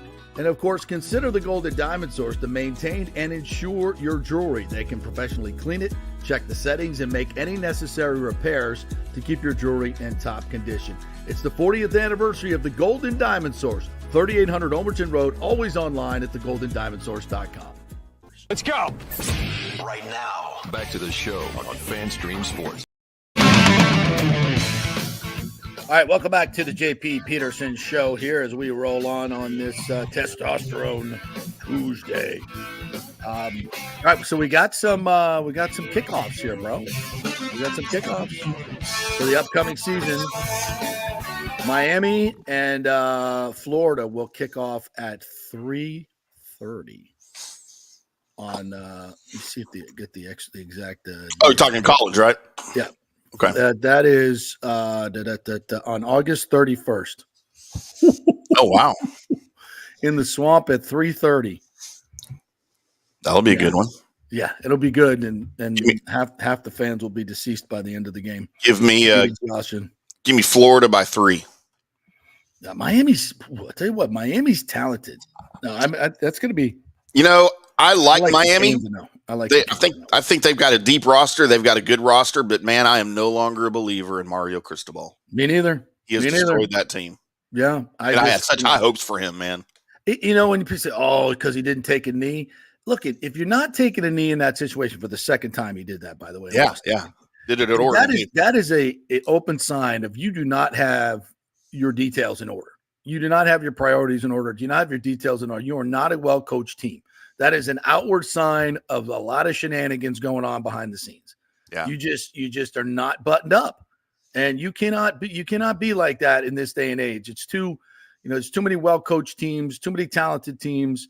And I agree. Until Miami shows me they can put their talent to work and have good chemistry and have a good culture and win games, then a believer. They got the talent. They no doubt about that. But it takes a little bit more than that these days, boys. So Florida State and Georgia Tech in Dublin, that will be a noon on August 24th to kick off the season. Cannot wait for that. Yep. August 30th will be TCU at Stanford, 10:30 at night on August 30th. And then August 31st, we're going to get Clemson in Georgia and Atlanta in the air-conditioned dome at noon. And then at 3:30, that's a doubleheader. Clemson, Georgia, Miami, and Florida. Two soon to be out of the ACC teams. Yeah. It's 2 SEC teams, 2 future Big Ten teams out of the against SEC teams. Interesting. Boston College at Florida State is going to be a 7:30 game in Doak Campbell Stadium, September 2nd, or what's left of Doak Campbell Stadium, September 2nd. You got Notre Dame at Texas A&M, August 31st at 7:30 on ABC. Yep. So they come to your Aggie land there, Notre Dame. I'll be there. Notre Dame preseason top 10 team. They've got weird. That's weird to me. No, they got Riley Leonard at quarterback, who I think a hell of a player. And they're Notre Dame's got some talent, and I think they're a little bit better coached than some of these other teams like Miami. And then September 1st, LSU versus USC. That's going to be in Vegas at 7:30. That should be a good one. So cannot wait for college football to get here. Please. Oh, Give me some of ready. that. Give I me love some of college that. football, but unfortunately, it means the end of my social life on the weekends. Yeah, right. With all the teams I cover, it's pretty much sun up on Saturday until sundown, and then by the time Sunday rolls around, it's NFL coverage, and all my friends on Monday are like, "Hey, what'd you do over the weekend?" But I'm still doing it. I don't know. Not the anal weed or cocaine. That's I'm not for sure. doing suppositories. That's for dang sure. Although if I could get college football in suppository form, I might do that too. Boy, that leaves a lot of lines open right there. It does. Well, if you're a Florida State fan, you certainly took it up to Flupus last year. So Man, there you go. You're used to it over there, huh? Yes, thank you. Yeah, we took it up to Flupus, all right. Yeah, I can't wait. I'm just waiting for that moment when Mike Norvell steps on the set of College Game Day with Kirk Herbstreit. And if he doesn't have a couple lines ready for them, I'm going to be really disappointed. Now, Mike's way too classy, but if it were me, I'd be like, I know what you guys did. You know what you did. And I'm not here to play nice or to somehow, give you the credibility that I'm okay with it or we're okay with it. Yeah. F you, F you, F you, and F you. And all your people back at home that F'd us. Peace out. I'm going to go have a Guinness. If he doesn't do that, I've lost all respect for you, Mike Norman. That's what I would do. But he's way more classy and smart than me. But that's what I would do. All right, we got TJ coming up, so let's take another quick break. Sorry, we have to do this, but we gave you an hour plus. Yeah, we did. Commercial free. And they're only 3-minute breaks, so please listen to our sponsors. Be nice to our sponsors. Go to their websites. Go call them. Tell them you love the show. Thanks for being a sponsor of the JP. Be nice to us, too. Yeah, be nice to us, too. We'll be back in 3. TJ, are you looking to be more productive and healthier? Do you know chronic dehydration affects your overall health and well-being? 75% of the U.S. population suffers from dehydration, and many of us don't even know it. That was me before I was introduced to Hydrate Heroes. 8 times the benefits with hydration. A beverage with benefits more than just hydration. That's right, 8 times the benefits with hydration. Hydrate Heroes provides a refreshing, great-tasting beverage powder to mix with water, providing elderberry, zinc, vitamin D, electrolytes, amla fruit, which provides a great source of vitamin C, along with a proprietary mushroom blend that has shown to help increase endurance and energy at the cellular level. Hydrate Heroes is so confident you're going to love the taste and the results. They are offering our listeners a special offer, a free 3-pack sample, no credit card needed. Just go to the jppetersonshow.com, the jppetersonshow.com, and click on Hydrate Heroes logo. Hydrate for health today with Hydrate Heroes. All right, this is for all you guys who don't want to go to the gym and do 5,000 crunches. At Bay Area Modern Medical Center, you can get on the new True Body machine where you can reduce fat and tone up your muscle. It's like doing 54,000 crunches in just 15 minutes. Define your body as you see fit. True Body offers personalized muscle stimulation that delivers the equivalent of those 54,000 crunches in just 15 minutes. Just get in touch with them at Bay Area Modern Medical Center, BAMMC.com. Chris Lugo and the team over there will set you up on True Body and get amazing results. Non-invasive with comfortable and little to no pain and zero downtime. You can isolate and target those areas that you want to improve and treat multiple areas simultaneously. It's an amazing machine, so check it out at Bay Area Modern Medical Center, BAMMC.com. Everyone knows Italiano Insurance is your go-to for home insurance, but they also have an amazing team that focuses on business insurance. Yes, your business is most likely your biggest asset, so make sure you have the right coverage at the most competitive price. And if you started a side hustle recently, don't forget you need business insurance, because if you get sued in this over-litigious society we live in, you could lose all your personal wealth. So get that business insurance. And for the best customer service, always choose Italiano. Italiano. My representative, Charity, is amazing. I called her late on a Friday because my insurance was going to lapse. She stayed late until the job was done. You just don't find that anymore. Give them a call, 813-877-7799. That's 813-877-7799. Italiano Insurance. JP here for Extravaganza Productions. You know, I've worked with these pros on so many big and small events. They recently did the Kappa Alpha Psi Grand Reunion, the Tampa RV Show Exhibit. They did the Skills Center opening of Tampa Bay. They can do those small events. They do the biggest of events. So if you were thinking about planning a meeting or special event, call the talented staff at Team EPI. They will give you a free creative meeting if you mention the JP Peterson Show. They will provide you with an exceptional experience. Heck, they'll even show you their huge warehouse with great props. Anything you want. They'll do it on time and on budget. You can reach them at their Tampa headquarters at 813-621-4700 or go to extravaganzaproductions.com. Tell them JP sent you.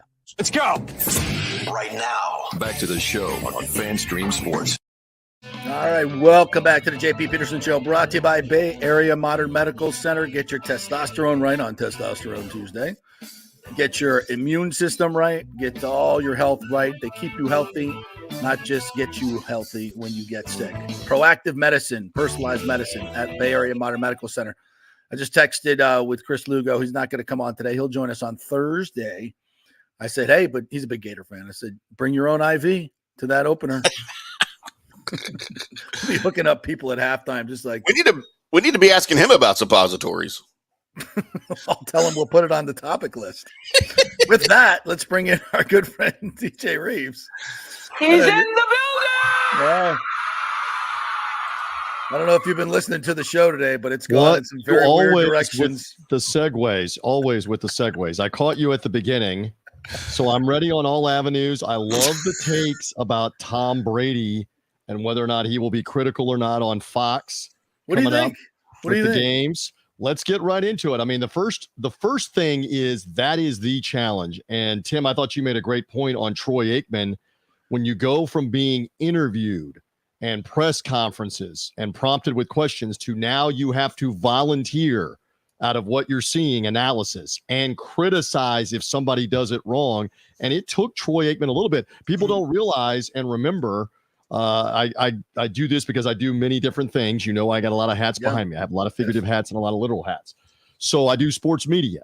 And when Aikman began, he began with Dick Stockton doing select like D-E-F games, not the A game or the B game to kind of cut his teeth. It wasn't on the A team yet. Nope. And then the A team included Chris Collinsworth, who was much more experienced in the booth, having done it at NBC for a go around before. And so they hired Collinsworth when NBC had lost the National Football League. They hired Collinsworth and they put him in the booth with Aikman. And I think it made Troy more comfortable for the first couple of years.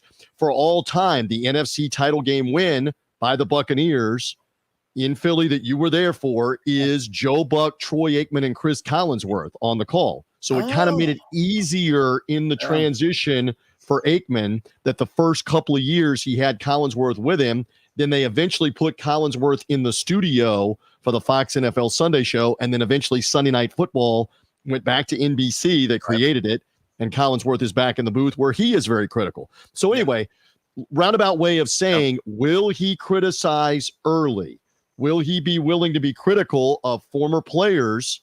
Yeah, probably not right away and probably not in the first year.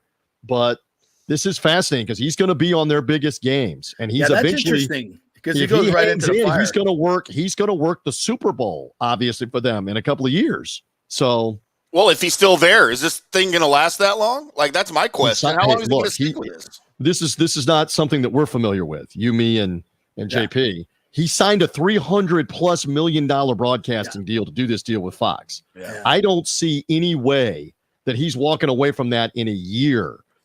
Now, year 4, does he still want to do this in year 6 in 2030? I don't know. But for right now, Tim, I like what you said as well, that you're all about the brand and you're all about pumping revenue in the brand. Right. And we've taken some hits. I'm just saying we in the fun figurative sense with the collapse of the crypto of the FTX. We've taken some hits with the divorce. So you got to pump the brand back up and pump some money back into it, et cetera, et cetera. So I don't think has been very successful. And I think that's gone sideways, by the way. I think it has too. I heard, because they were taking some shots at that going bankrupt. Right. So again, if you've got a $300 million guarantee from Fox, you're not walking away from that. You might negotiate, okay, I'm not in the booth anymore. I'm now in the studio like you guys were talking about. But he's going to be their guy, their star. Make no mistake about it. They're going to market around him, and let's see how critical Tom Brady might or might not be. He must be a little desperate for money because he got paid $24 million to get roasted. Mm-hmm. Like that to me, that was like, wow. I was kind of surprised Brady signed up for that. I'd have done it for $10 million personally, and they'd have a lot more material. I would have probably a couple less zeros and have no problem with it. Yeah. I don't know, $100. But again, with ownership, which he currently has with the Raiders, the Aces, and that whole conglomerate, he's on to the different parts of his life. I heard you briefly mention it. I don't consider any of this real about I'd love to play again.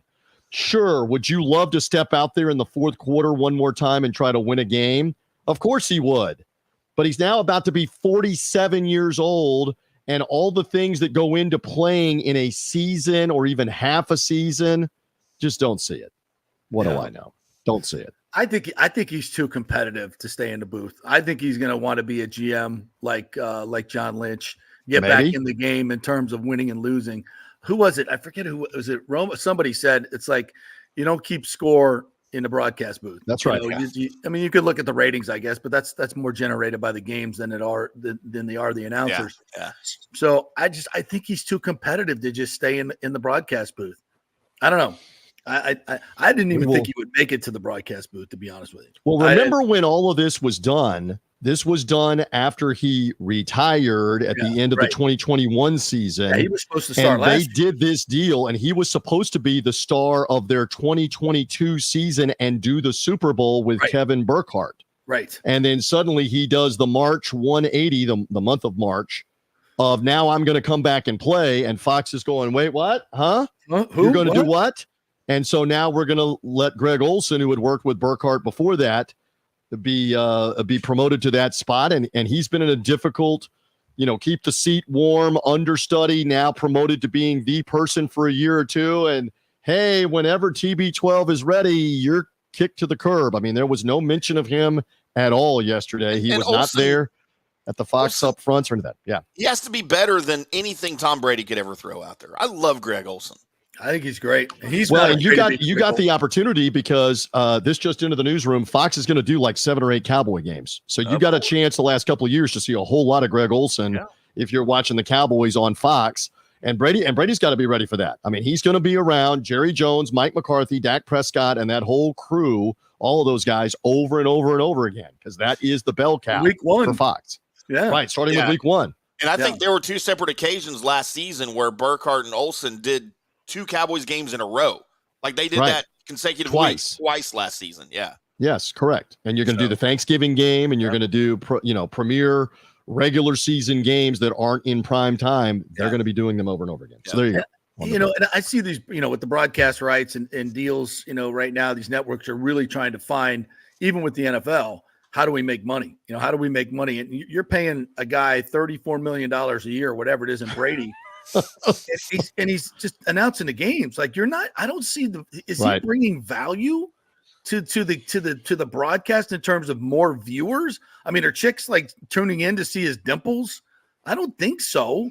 Well, how do you justify that? I know you need big voices. I get that, but what's incredible is great. Right. And you know what's incredible? This is more money than he will have made in any single season playing, winning Super Bowls to broadcast the game and take the headset off at the end of it and go do whatever you want for 2 or 3 days until you reload for the next week. That's amazing. Great work if you can get it. Yeah, and there's a lot of other broadcasters in the NFL on TV, analysts, etc., that are applauding and cheering what he was able to get out of Fox because it gave everybody else a raise. Yeah, Big but time. then they have to, at ESPN, they give people big money and then they have to fire half the other guys. Right. Half the people that are making 1/10 of that money or 1/20th or 1/30th of that money to have a living and survive. This just in. Money is all going to the top and the little guys getting effed. Yeah. Yeah. Even in the football. Yeah. We've Great. heard of all that right. before. So Bucs schedule comes out tomorrow. Right. Are you going to Munich? So again? we already know something. I don't know about international game. Now, several people have said with 9 home games, usually that's where you end up with an international game. But it should be pointed out the Bucs have repeatedly played international games, including the Munich game 2 years ago.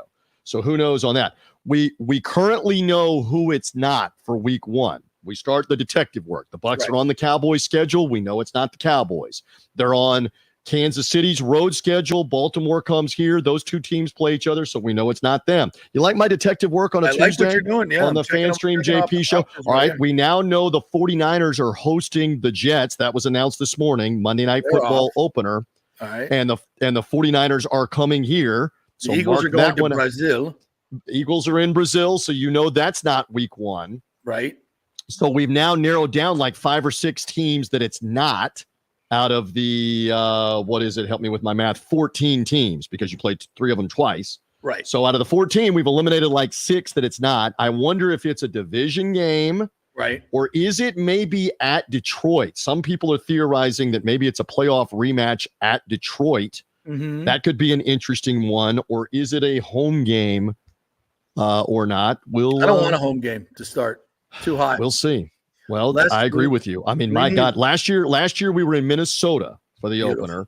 And in fact, if you keep going back, I mean, the previous year you were in Dallas because you were off the Super Bowl. Yeah. Oh, well, actually, you weren't off the Super Bowl. Off the Super Bowl, you were the Thursday night home game with the Cowboys. You did the Cowboys 2 years in a row, home with Bruce Arians, and you won on Thursday night. And then the first game for Todd Bowles was in Dallas on the opening Sunday night. And then last year, you're on the road in Minnesota. They'll probably give the Buccaneers a home game now that you analyze it. You give them 2 road games. Air conditioned at the stadium there at Raymond James? No, not any air conditioning. No. What? No, the press box is. No, the press box is. Yeah, he's on the field. Why do I care about that? I'm down where it's a walk down on the field. All I need is a little soy sauce and some mixed vegetables to cook me up. Is what I am in September. 1:00 games especially. So yes, we root for the later games. I want to start at Atlanta. Week 1, Cousins versus the 3-time defending NFC. That would be fascinating. Dome in Mercedes. That would be fascinating. Atlanta. That's a great start. I think that's where we're going. I think that's it. And I'm thinking back because the 2020 start, Brady's first game with no fans was in New Orleans. So that's the last time you've started with a division opponent. 3 dome games in a row to start the season. Yeah. Trend. So get the hell out of the Florida Heat. Yes. I'm with you. I'll take a road game to start. I'll take 2 road games to start. And the less 1:00 September, October games, the better. And by the way, at the risk of being accused of being a biased, slanted cheerleading, we also like to spew facts. Did we or did we not say over and over and over again last season and before free agency began, in Jason Light and that staff we trust? And now you have another long-term deal with Antoine Winfield to get him locked up, get him paid, on top of getting Mike Evans paid, on top of getting Baker Mayfield paid, and eventually you're going to get Tristan Wirfs paid. And before that, you got Chris Godwin paid. So over and over and over again, you have taken care of your guys and fit this in under the cap. We got Jordan Whitehead back. And you get Jordan Whitehead back, and you get a draft where you get some help. We believe at center, at pass rusher, at defensive back. So there's a lot to be optimistic about. And, again, this is for all the naysayers on, the Bucs aren't going to be able to keep these guys. You should, I heard over and over again, you've got to trade Mike Evans before the season begins. You got to trade him at the deadline. You're not going to get anything for him. Wrong. Yep. So they're able to get those guys back in the fold. Now, that doesn't mean anything. When we get to this schedule, when it's released tomorrow night, it starts 0 wins, 0 losses. So you got to start all over with the work. But I would rather go to work with Baker Mayfield, Mike Evans, Antoine Winfield happy Tristan Wirfs will eventually be happier. He's making big money in the 5th year of his contract as a left tackle on the average of the Levante David. Let's not forget about him. Levante back. Yeah. Jordan Whitehead, as you mentioned, back in the fold. The draft picks you've got. That's addition by subtraction. You have some addition by subtraction. There is no doubt. Yeah. So there's a lot of optimism. There's a lot of optimism, and they have repeatedly demonstrated they will manage the cap and take care of their guys. Bravo. And I'm telling you, they got a center for the next 12 to 15 years. A guy that's going to make the Pro Bowl. Graham Barton, right? We hope so. Yeah. I like that. You see him, how nimble everything that we see right now says he could be really good for a long time, but we got to see it. We got to see it in the NFL. So, but there's a lot of reason for optimism right now. All right, college basketball guru that you are. Yeah. Are you? By the way, are you paying $1,500 a ticket to sit 5 rows back at Caitlin Clark's inaugural game tonight? How about that? And we talked about that. Remember, we talked about this and what would it mean? Here's what you need to know. Again, putting together the sports media part of this. You know the reason why the NBA, it's ESPN and trying to figure out with the NFL, when can we do the schedule release? Right. And the NBA playoffs had a big part of it, but also these 2 games for Caitlin Clark tonight in Connecticut and her home opener against the New York Liberty on Thursday night, they are a big deal for ESPN. And they realize could this be blasphemy? It may outdraw the Knicks Pacers. Wow. It could. There are that many more. Think about this now. Casual sports fans, non-sports fans, and women that are going to tune in to watch this because they're marketing the daylights out of it everywhere to the non-hardcore NBA playoff basketball fan. Yeah. So I don't know, but I would not bet against there being 6, 7, 8 million people tonight on ESPN2. And for the home opener on Thursday, same thing, because it was just a month ago. They're riding the wave. They're riding the momentum. They had 20 million people watching. I know it was network TV on the Sunday afternoon. 20 million people watching the title game with Iowa and South Carolina. Unbelievable. So to think that this is going to have like 1.3 million watching tonight, think again. There are a whole lot of teenage girls, a whole lot of middle-aged women that aren't sports fans. There's a whole lot of casual sports fans that probably don't watch the NBA religiously that are going to tune in to see these first couple of games. I'm not saying they're going to have 6, 7, 8 million from here on out in the NBA, WNBA regular season when she's playing games. But you want to get on, here we go again. You want to get on the train tracks and get run over right now and act like they're not going to have audience? They're going to have audience for this. Is that game tonight? Is her debut tonight? So, so there's a game tonight. Right. Her debut is in Connecticut tonight on ESPN2. That's the WNBA, home opener, right? WNBA. The home opener is Thursday night where they play the New York Liberty. So how about this? You got Indiana, New York, Game 5 NBA tonight. Then on Thursday night, the Indiana Fever playing the New York Liberty, Indiana, New York in the WNBA. And then Friday night in the same building is Knicks Pacers Game 6 in Indianapolis. So it's going to be quite a week for Indiana and New York. Man, I got no Mavericks tonight. I got no Stars tonight. We got Rangers in Cleveland at 7:05. I might bypass Rangers in Cleveland to go watch me some Caitlin Clark tonight. And you're not alone. I'm by the watching tens of thousands and by the hundreds of thousands, there are people that are going to do exactly what you said. I will tune it in. I will turn it on. And ESPN2 and the WNBA are very smartly putting it on at 7 Eastern time before the NBA game begins for the Knicks and the Pacers. It doesn't begin till after 8 Eastern time. So you get a little window there. Yeah. We'll see. We'll see what this Bruins does. Panthers tonight, 7:00 on ESPN. By the Good way, luck. look for the Good Panthers luck. to close that one out. Do you know the Bruins are 0-25 all-time in 7-game series down 3-1?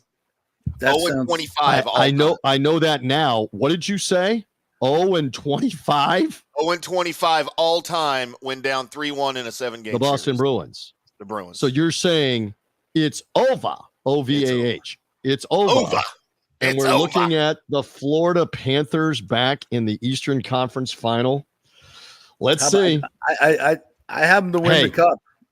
We said 2 weeks ago when they eliminated the Lightning, young, fast, hungry team, and they got all the way to the Stanley Cup Final last year. So this is not a surprise to anybody that's been paying attention to the hockey that they could be this good here again on the come around, and we'll see what happens. I don't want to buy every chance I get to say. No one's getting past my Stars though. No one's getting past. All right, I see the jersey. I see the Mike Madonna jersey.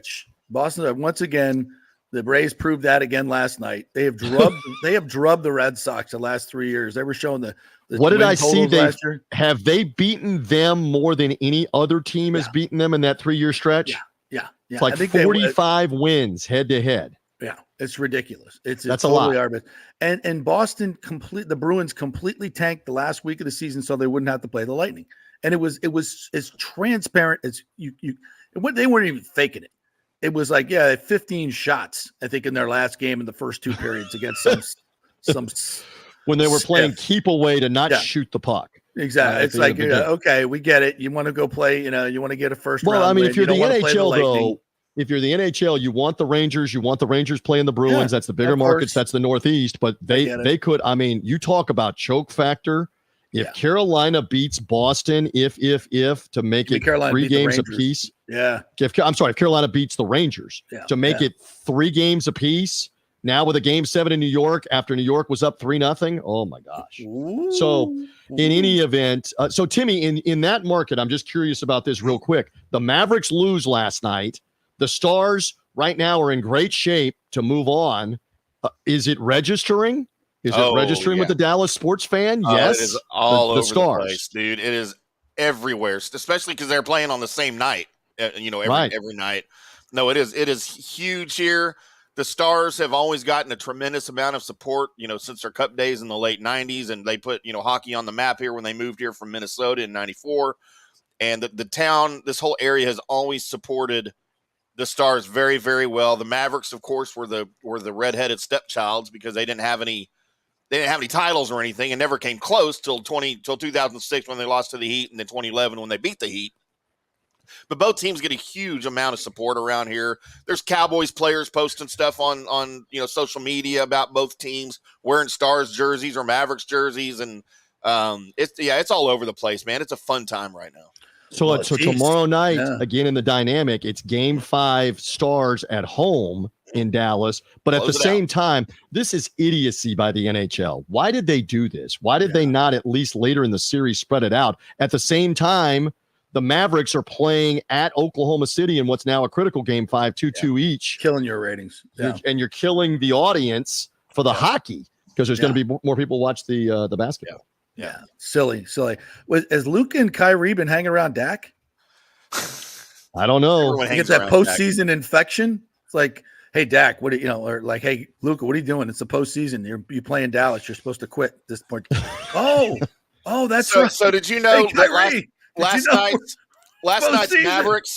night's Mavericks Thunder game was the first game NBA playoff game in history. Both teams attempted 20 free throws. One team shot better than 95%, and one team shot worse than 55%. Interesting. So the Mavericks missed all their free throws, is what you're saying. Yeah, 52.2% as a team in free throws. That's what cost you the game. All I know is Mark Cuban sold the bulk of the of the share of the team, right? He's like a minority owner now. So he cashed out for billions. But the look on his face when Oklahoma City put it on him to get the series back 2-2 instead of 3-1 was like somebody just stole his dog right in front of him. So we'll see. We'll see for that. But it's a great time to be a Dallas sports fan. Let us not forget the Rangers are the defending World Series champs. That's right. So there's a lot to be encouraged about in that market. And now, don't be surprised if Bruce Bochy doesn't pull a hammy walking up the steps of the dugout because everybody's hurt right now, except for him. It seems for the Rangers. Yeah. All right, TJ, got anything you're promoting these days? We're all good. We're all good. Let's see what happens with the schedule release for the Buccaneers and for the rest of the NFL. I'm interested for that. I'm interested on how these Caitlin Clark games will do here for all of this. And other than that, onward, my friend. Always great having you on, man. Listen, and by the way, I have gotten several comments, and I'm sure you got a couple too, about the nostalgia and the Channel 8 Tiger Woods stuff and the debacle. That went over big. And I say again to the audience, that's the kind of stuff that you're going to get on this program because this guy has been in the market for a long time. He and I both. And there are a lot of stories to go back and forth on. Teaser, when we get another Munich game from the schedule next week, let's talk about – I've got some great Allstott in Tokyo stories. And I believe you have some Allstott in Munich stories as well. So. Munich, London, the different players go in different directions. The Allstott Tokyo stuff is he might I don't have any info, but there are 2 Christmas Day games. And I already did the Christmas Day thing on the road in the Arizona desert back in 2022. Christmas night, actually. Yeah. Oh, God. Can we stay off the Christmas holiday, especially it's a Wednesday? Mrs. Reeves would prefer that. No, yes. Not interested. Happy Mother's Day, by the way. Not a fan. Yes. To the moms. Yes. And by the way, just on the Brady roast, I know I have to leave. I got something in common with Drew Bledsoe because Bledsoe got off the crack to Tom Brady that he had just celebrated his 28th anniversary. Oh, yeah. He and I, that's 28 years. Happy anniversary, my friend. Bledsoe, a few more zeros. Yeah. Though in the bank account, such is life. On that, but what a line that somebody, one of those writers, wrote for him that I have something you'll never have. 28th anniversary with my wife. It's bad. But they sat there and took it. They did. They sat there and took it, and they're making their money. 24 million, I'll take it. Absolutely. They're making their money. You boys be well. Always Thanks, good to be with you. All right. That was quite the show today. Very, very eclectic group of things. We went from anal marijuana to anal cocaine. Colonoscopies. Yeah, it's not football season, folks. You never know what you're going to get on this show. That's for damn sure. All right, and more fun to come. Trust me. All right, thank you, Timmy. Appreciate you, my friend. Thank you all for watching. Don't forget to like and subscribe on our YouTube channel. It's FanStream Sports, the JP Peterson Show. We're also a podcast. We're on 102.5 live each and every day on their HD2 station. We're everywhere. Please like and share and tell everybody about 2 hours of Tampa Bay sports-centric talk every day. We'll see you tomorrow with more fun and frivolity.